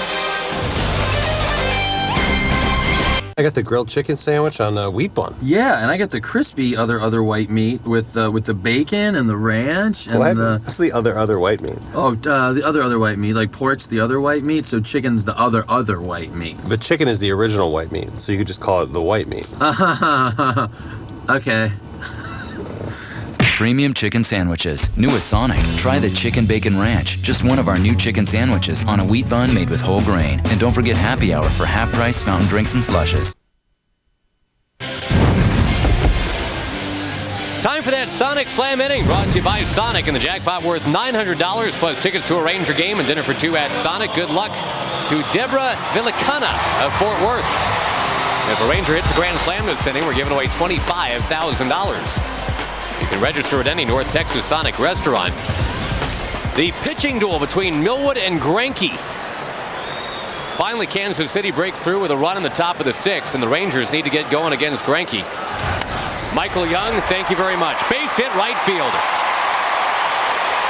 And Greinke, who's got a 30-inning scoreless streak going back to a year ago, is now going to have to deal with Young on base and Hamilton at the plate.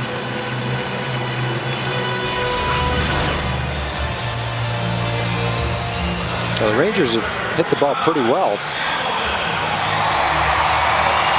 to get some men on base, but once they've had the men on base, then they haven't hit the ball so well, as Greinke has really thrown well with men on base today. Hamilton sends it in the air to center field, but there's Coco Crisp. And again, first pitch fastballs are just not something that Josh Hamilton is seeing here in 2009. Got to give the rest of the American League some credit.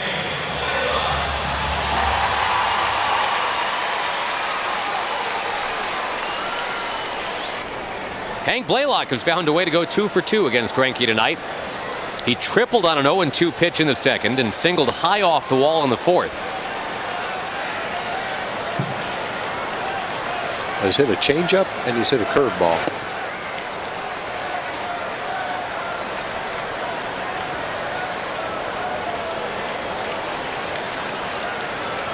Yesterday, Hank pounded out a home run that got the Rangers on the scoreboard. Third of the year for the Hammer. Lifting this one to left field. And David DeJesus is going to grab it.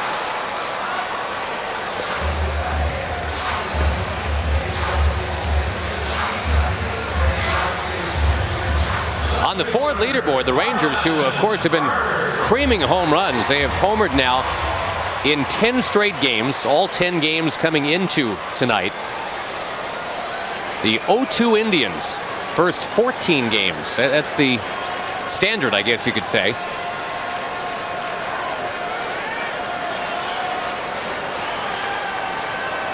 Rangers try to push that to 11 tonight. But that's not the swing that's going to do it. Marlon Byrd sends it to shallow right center, and Zach Greinke with an ERA of 0 for 2009. That was a 5-pitch inning facing 4 batters.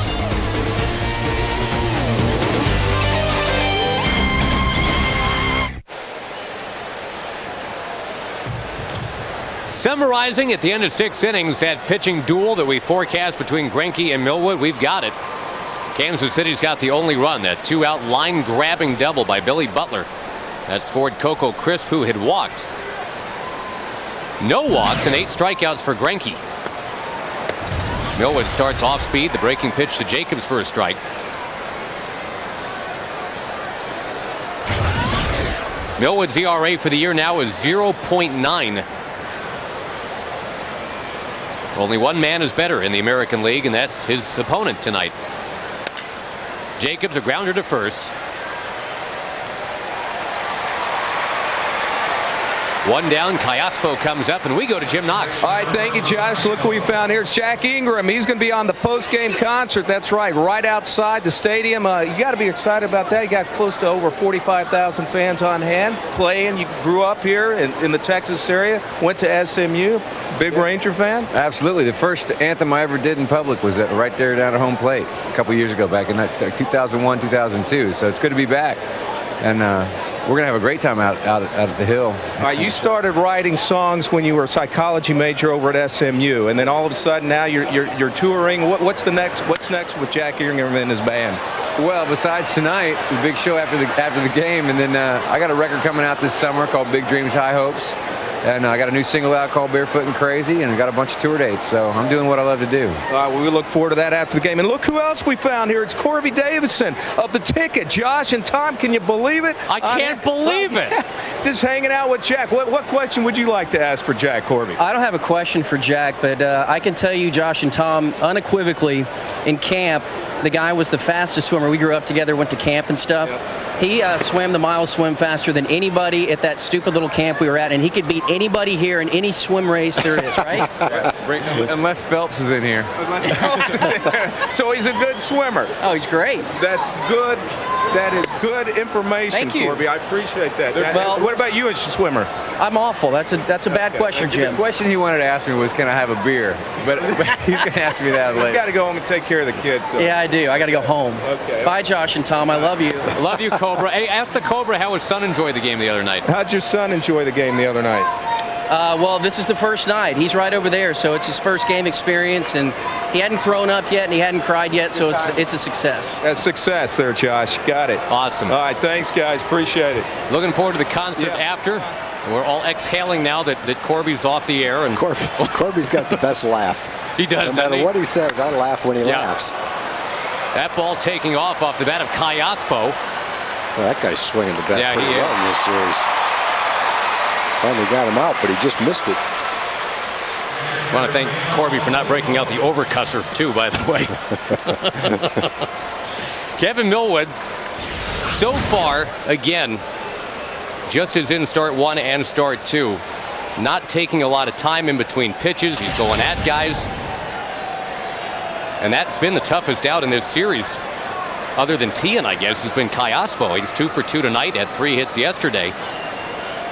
Found a way to get him for out number 2 here in the 7th.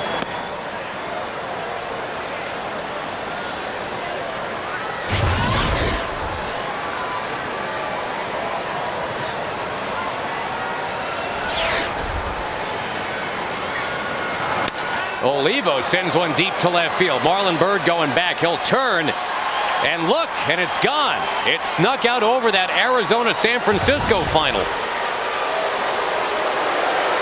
One thing you know about Olivo, he's going to try to swing at the first pitch if there's any way he can get a bat on it. Boy, 3 at-bats. He has seen only 4 pitches. He has hit 3 fly balls. That one just cleared the wall, and it's 2-0 Kansas City.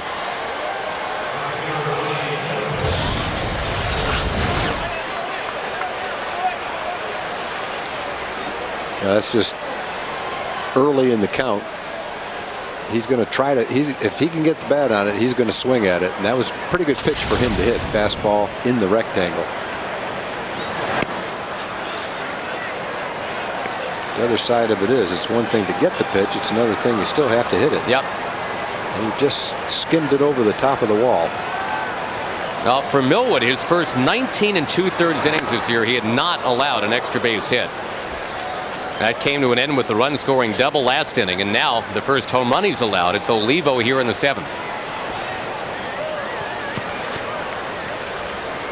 So that'll make the comeback a little bit more difficult. 2-0 now instead of 1-0.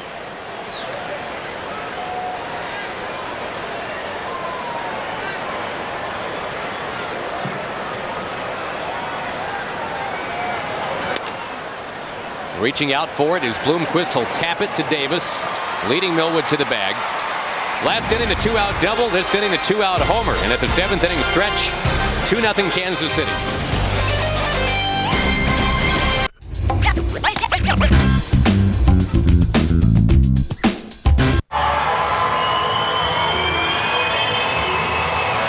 Kansas City. And folks, if you bring any regular or Diet Dr. Pepper can to the Rangers ticket office for half-price tickets to Rangers home games in April and May, that is a very good thing you have done to save yourself some money.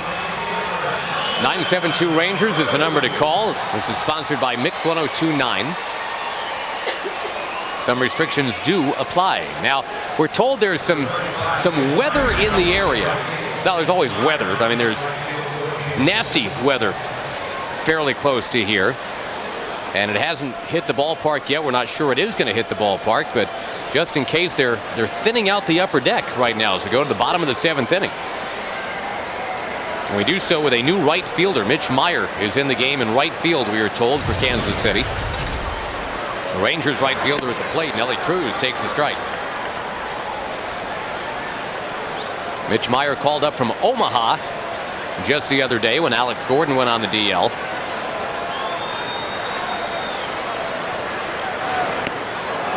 Where's that dialed down curveball? 61 miles an hour. Like that Bugs Bunny pitch.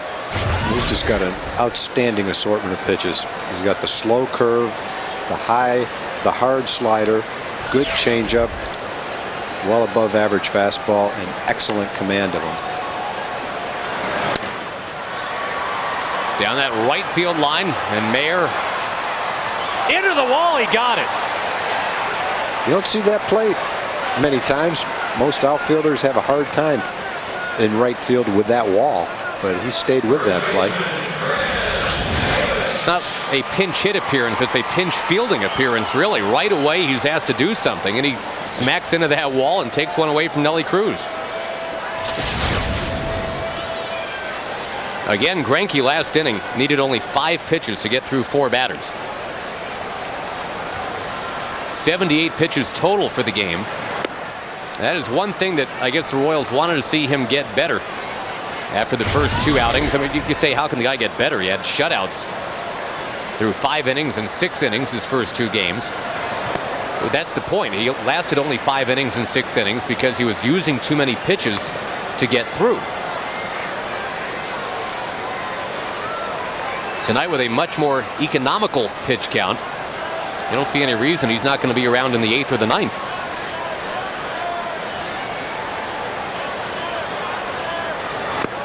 Davis with a fastball of 94 coming his way.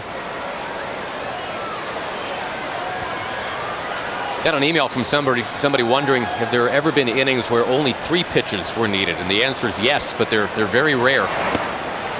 Because you're taught, right? Generally, the third guy won't swing at the third pitch. It's just kind of baseball protocol. But since record started being kept on such a thing back in 1967. We're told that 15 times somebody's had a 3-pitch inning. It's happened to the Rangers a couple of times. Not for them, but against them. Davis swings, he couldn't get it. Well, in the American League, there's only a couple of pitchers with comparable stuff to Zack Greinke. Felix Hernandez is a young starter with great stuff. Any given night, Josh Beckett, outstanding stuff. But as far as having total command of 4 pitches, I don't know that there's a better pitcher in the league than the way Zack Greinke's throwing right now. 9 strikeouts tonight. His career best is 11.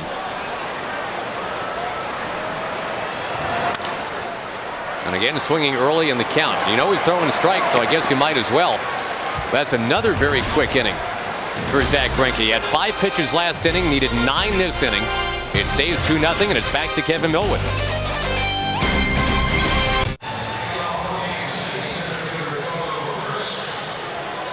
Now the Rangers, having lost 12-3 last night, they're right in this thing this evening, 2-0. But Zack Greinke, despite a leadoff triple that he allowed in the second and a leadoff double he allowed in the third, shutting down Ron Washington's guys tonight.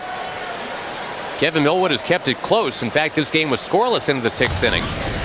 But the Royals did what the Rangers have not been able to do, Tag. That's come out with the big 2-out hit. They got that in the 6th and the 7th.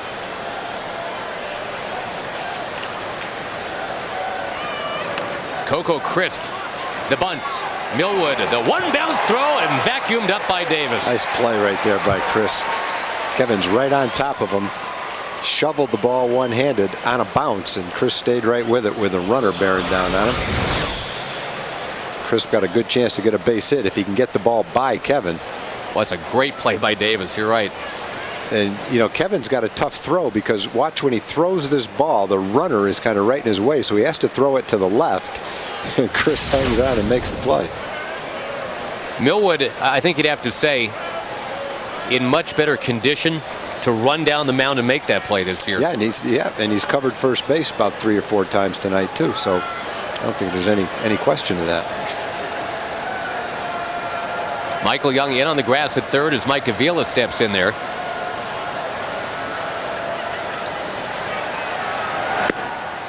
Strike 1. No, it's not even at 90 pitches tonight. And again, his first 2 efforts this year, 7 innings and 7 innings. Already he's at 7 1/3 tonight. With about 24 fewer pitches needed to get to this point. 112 and 113 pitches those first 2 games for Kevin this year.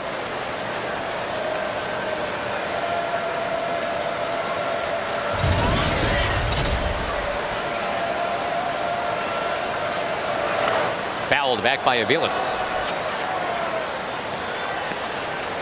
By the way, tomorrow it's Vicente Padilla on the mound. It's a 2:05 game over on Fox Sports Southwest.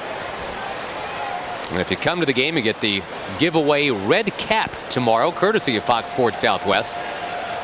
Game time 2:05.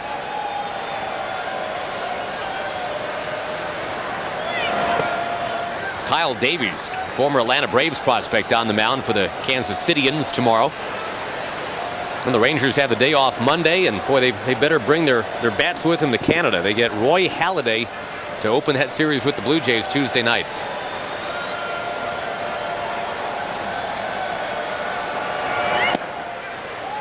I'm trying to think of pitchers offhand in the American League that are comparable to the ways Greinke's throwing tonight, and Roy Halladay is certainly one of them. Sabathia, capable. A.J. Burnett, Josh Beckett, Felix Hernandez, and probably Justin Verlander. There may be a couple of more in there, but you have to put Greinke right in that group right now. And maybe as far as assortment of pitches and command, might be right near the top of that list. Millwood with a strikeout. It's one of those fastballs that's going to start outside and come right back and catch the inside corner, outside corner. Third strikeout for Kevin tonight. Hillis looked at that pitch as it's about halfway to the plate and looked outside, but then the movement brought it right back over the corner.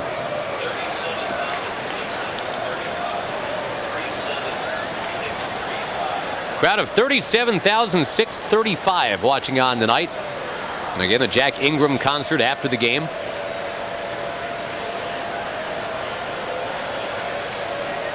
Here's David DeJesus. And a great big curveball catching the outside corner.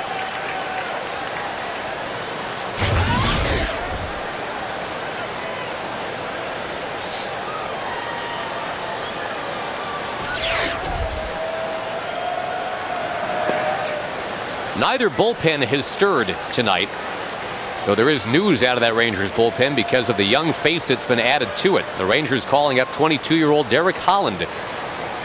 And no, he does not go into the starting rotation right away.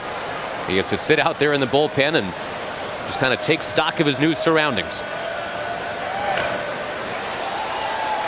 He and Neftali Feliz, the two young guns coming through the system. And if you follow the Rangers minor leagues at all, and you know that the Rangers have been anointed the #1 farm system in all of baseball, the crown jewels of all those pitchers, well, there's one of them. Feliz would be the other. Derek Holland beats him to the big leagues.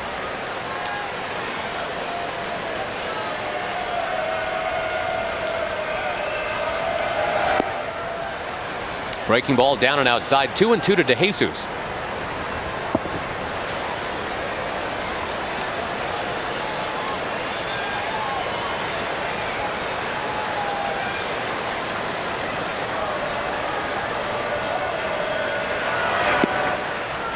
Another full count for Millwood to deal with.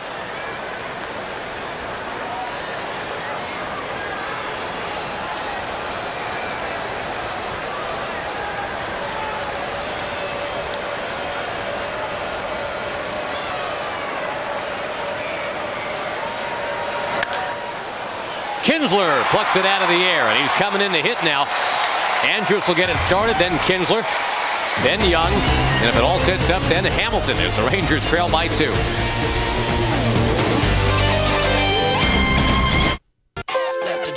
This isn't the soft kind of luxury. This is start a business, sell it, and then start another one luxury. This is advanced digital IV Tech luxury. It can find you an uncrowded highway or a crowded club. The Acura TSX. Luxury for a new generation. Take advantage of attractive lease rates on the 2009 Acura TSX for well-qualified customers.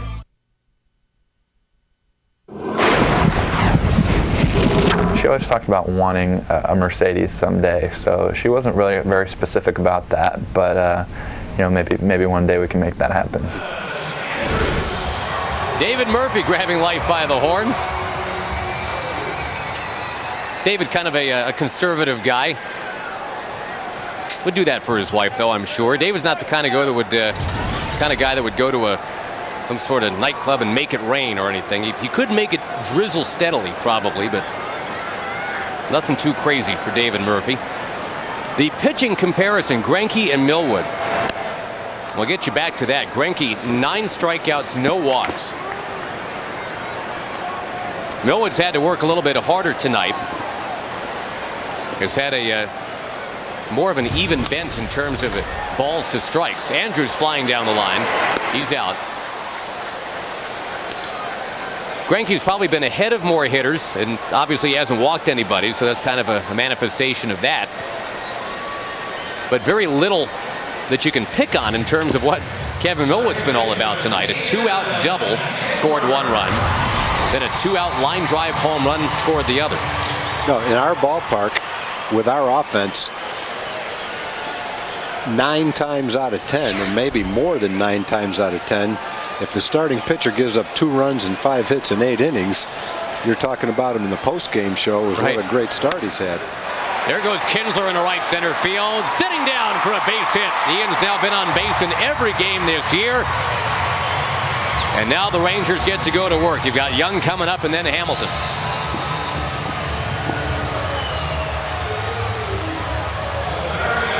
Oh, one good thing about the Rangers is throughout the lineup, everybody can hit the ball out of the ballpark. And in this kind of a game, it's tough to put a bunch of hits together against Greinke. But if he makes a mistake, one swing of the bat, and you could have a tie ball game.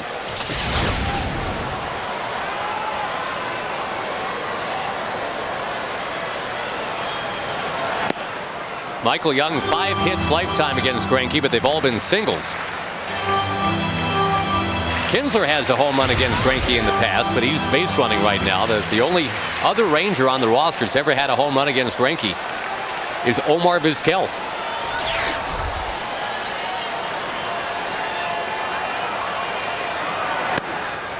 All due respect to Omar, I'll take the guy on deck and take my chances. Josh Hamilton comes up after Michael Young. Well, look where he's throwing this ball.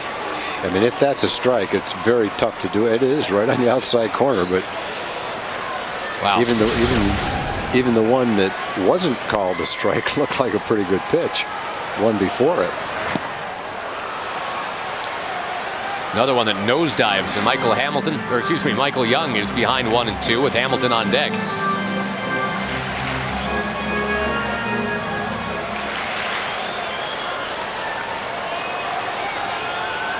Boy, a shame that ball that Blaylock hit didn't get out in a game that's now where it is. Same pitch, but this time Michael Young did not offer.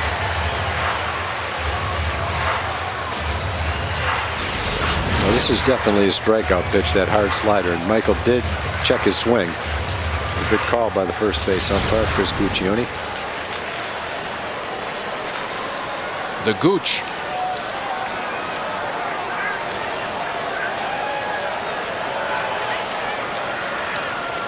Two and two to Young. With the infield, a double play depth for Kansas City. There's Michael Young again showing some restraint, and the count is full. Do you run with Kinsler? 3-2, yeah, I don't think you're afraid to do it with Michael up there. That was almost a mistake. He flattened out that slider, but it was a little bit too high. 3 straight sliders. The reason you wouldn't run right here is because you've got Josh coming up next, and you just don't want to risk a strike him out, throw him out. We'll see what Ron decides to do. Michael Young pounds it to left, and it knuckles. It's caught by DeJesus. Hit that ball hard. One thing we should mention, is you ponder Kinsler running out there. That's just another thing that Greinke does well is hold runners. Allowed only 2 steals all of last year, did Zach Greinke.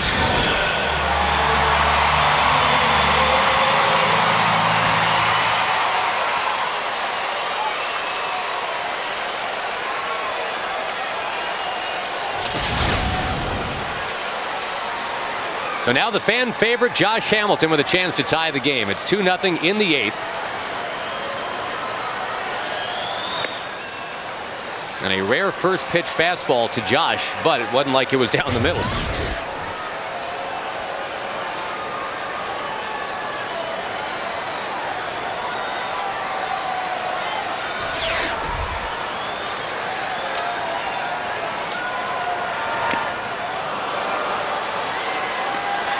Timing not quite there against Greinke tonight for Josh.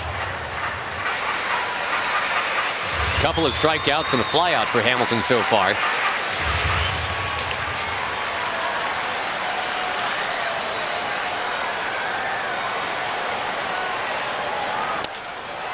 In the air, center field.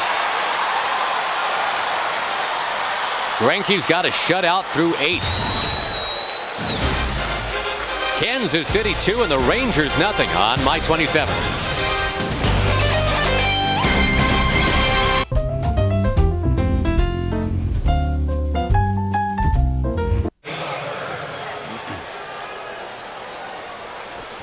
Nothing Kansas City as we go to the 9th, and folks, you can stay informed throughout the season with MLB.com team texting alerts and video alerts. Sign up now by texting Get Rangers to 65246 or go to TexasRangers.com/mobile.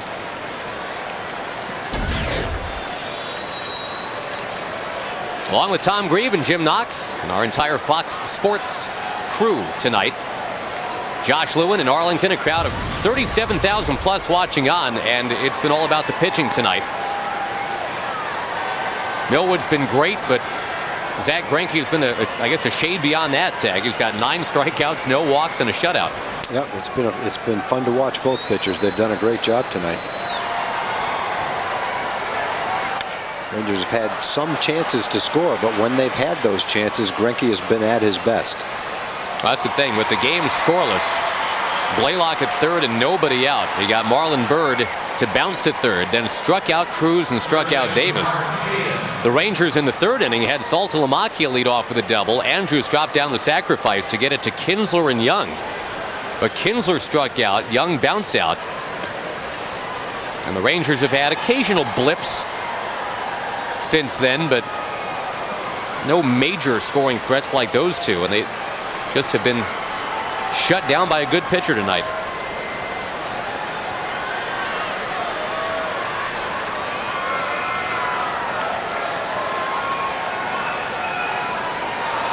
Mark Teahen 0 for 2 with a walk this evening, coming off a 5-hit game yesterday.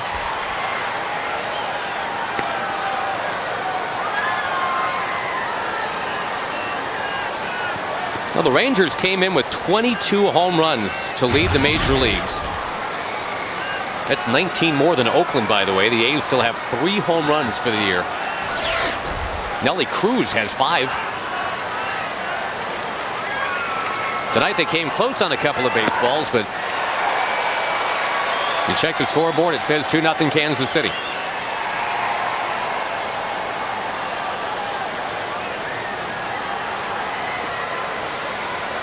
Pitch count at 104 for Millwood. And there is action in the bullpen. Actually, both bullpens now have guys getting up and throwing. There's a foul lined back this way. Kansas City's closer is Joakim Soria.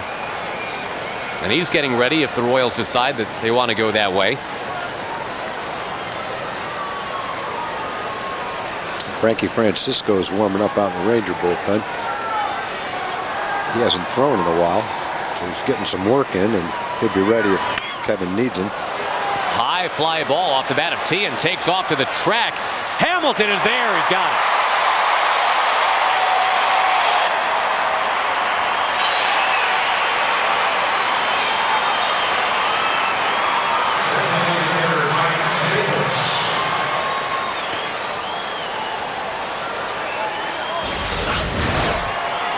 It's a long run for Josh Hamilton. That's the kind of run that Andrew Jones would routinely make as a Brave all those years. Start shallow, glide back.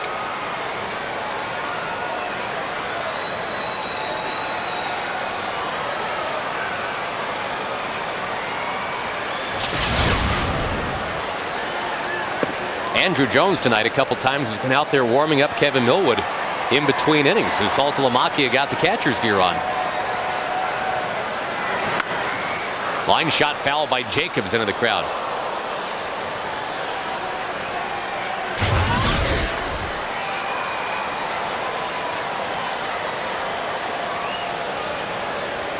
The Rangers in the bottom of the ninth, whether it's against Soria or whether it's against Greinke. We'll have Blaylock, Byrd, and Cruz due up 4, 5, and 6.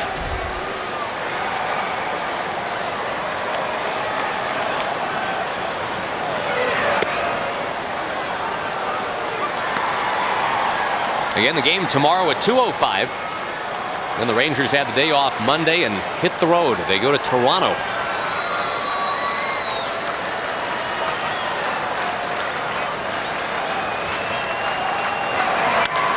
Another line shot foul.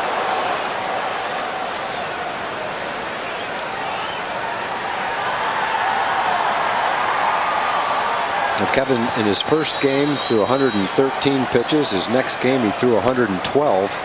And this will be his 110th pitch. 7 innings in each of his first 2 starts. And if he can get it out right here, he will have thrown 9 innings in this start. You're looking for innings from your ace. Yep. And that's what he's given him.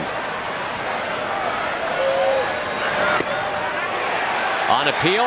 No, says Jerry Lane.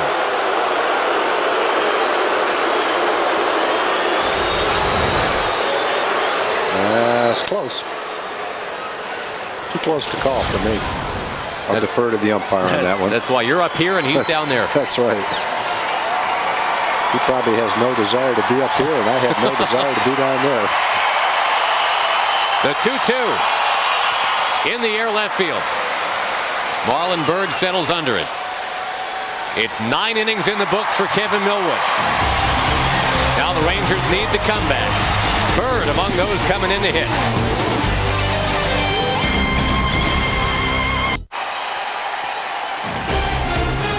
Texas Ranger Baseball brought to you by Southwest Airlines. Low fares, no hidden fees, and by your Texas Ford dealers. Check out the all-new F-150 and drive one. Ford is the best in Texas. The guy who's hit the ball the best tonight is at the plate. That's Hank Blaylock. He's got a triple and he's got a single high up on the wall tonight against Zach Greinke. The Rangers trail 2-0 in the ninth. Olivo hobbles out of there. 2 strikes on Blaylock. 1 complete game last year for Greinke. That was at Seattle, and it was right around this time of year. It was mid-April. He has tied his Zach Greinke, the all-time Royals franchise record for consecutive innings without giving up a run. 33 in a row now, going back to last year. He stands with Kevin Appier. If he gets Blaylock now, he'll have the record by 1/3 of an inning. Boy, that's a hard hit ball right at the second baseman. And the record for Greinke, 40 years the Royals have been around. This is the longest scoreless stretch they've ever had. If you include last year, roll it into this year.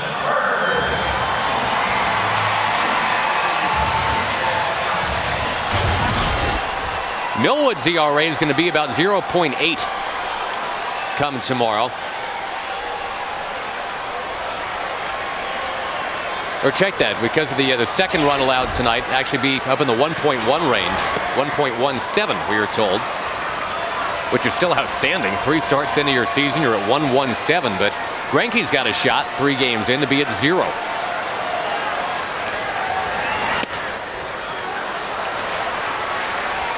And just now to 100 pitches tonight is Zach Greinke.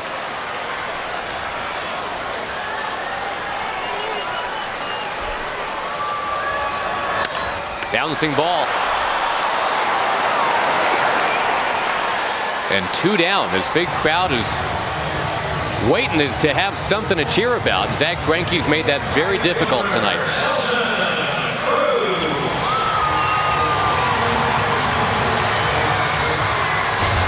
The Yankees gave up 22. The Greinke's have given up 0. Again, that big final from today at Yankee Stadium, the craziest game of the day, 22-4.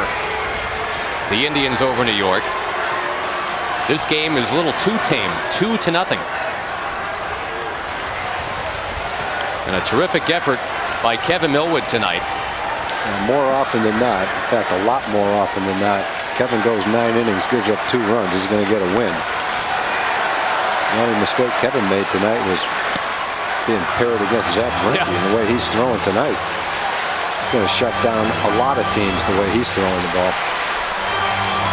Of course, Kevin was in line to get a win his last start, but the Rangers gave up 6 in the 8th inning in Detroit.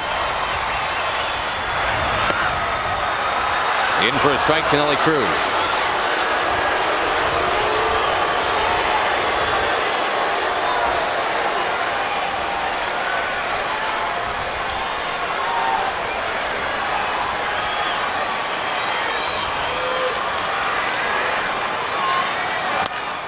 Into left field it goes. Base hit.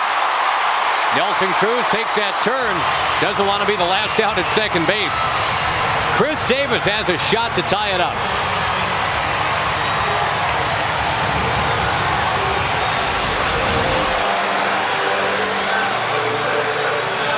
Got a chance to get Millwood a no decision instead of a loss here.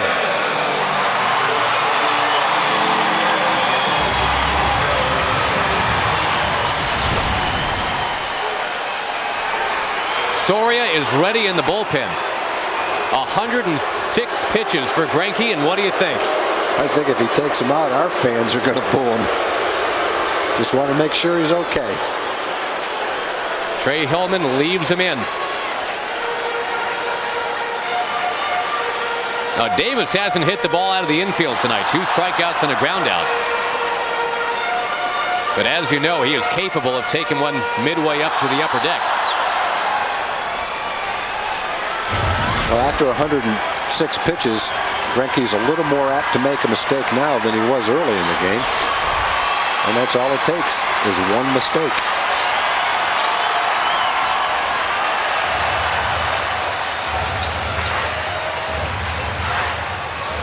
Andrew Jones has stepped out on deck. And he apparently would hit for Saltalamacchia.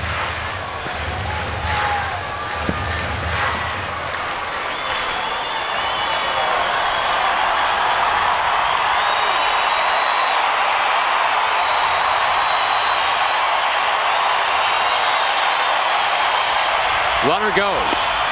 A strike called, a no throw. Cruz at second base now.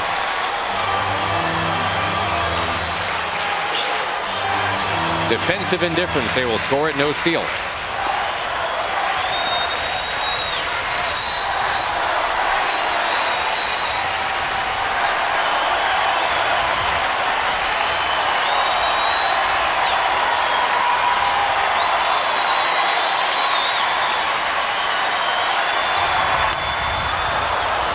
Into the crowd foul, and 25-year-old Zach Greinke with a shot at the complete game win.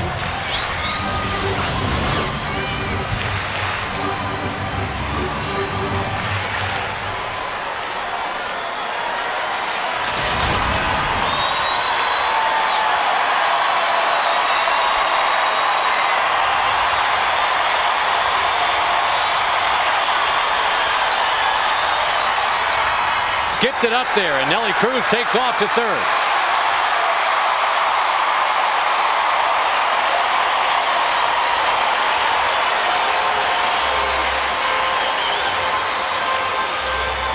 Soria is ready in the bullpen. Andrew Jones is waiting on deck.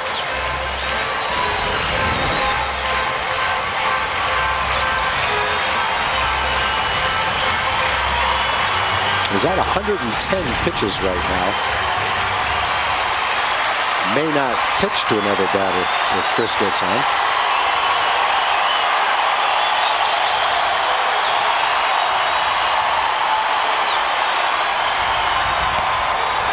Took it for a called third strike, and that's the ball game.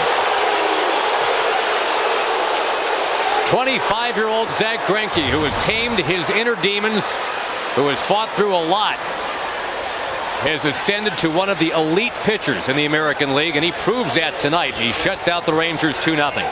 Well, he gave up 7 hits in the game, never gave up more than 1 hit in an inning, and didn't walk a batter. So he spread out 7 hits, he struck out 10, and that's about as good stuff as you'll see in a big league game. Fastball 91 to 94. A good curveball, a hard slider, a good changeup, excellent command with all 4 pitches against a really good lineup, and just tip your hat to one of the best young pitchers in the league. Rangers had runners at third base a few times tonight, just couldn't get him around and in. Kansas City wins it 2-0. So for Tom Grieve, Jim Knox, our entire crew, Josh Lewin saying goodnight from Arlington. Join us tomorrow on Fox Sports Southwest. It's a 2 o'clock game with our coverage beginning at 1:30 with Rangers Live. Tonight's game produced by Kurt Dykert, directed by Dave Burchett, associate producers Kelly Donaldson and Eric Josephson. Again, your final tonight, Kansas City 2 and the Rangers 0. Thanks for watching Texas Rangers baseball on My 27.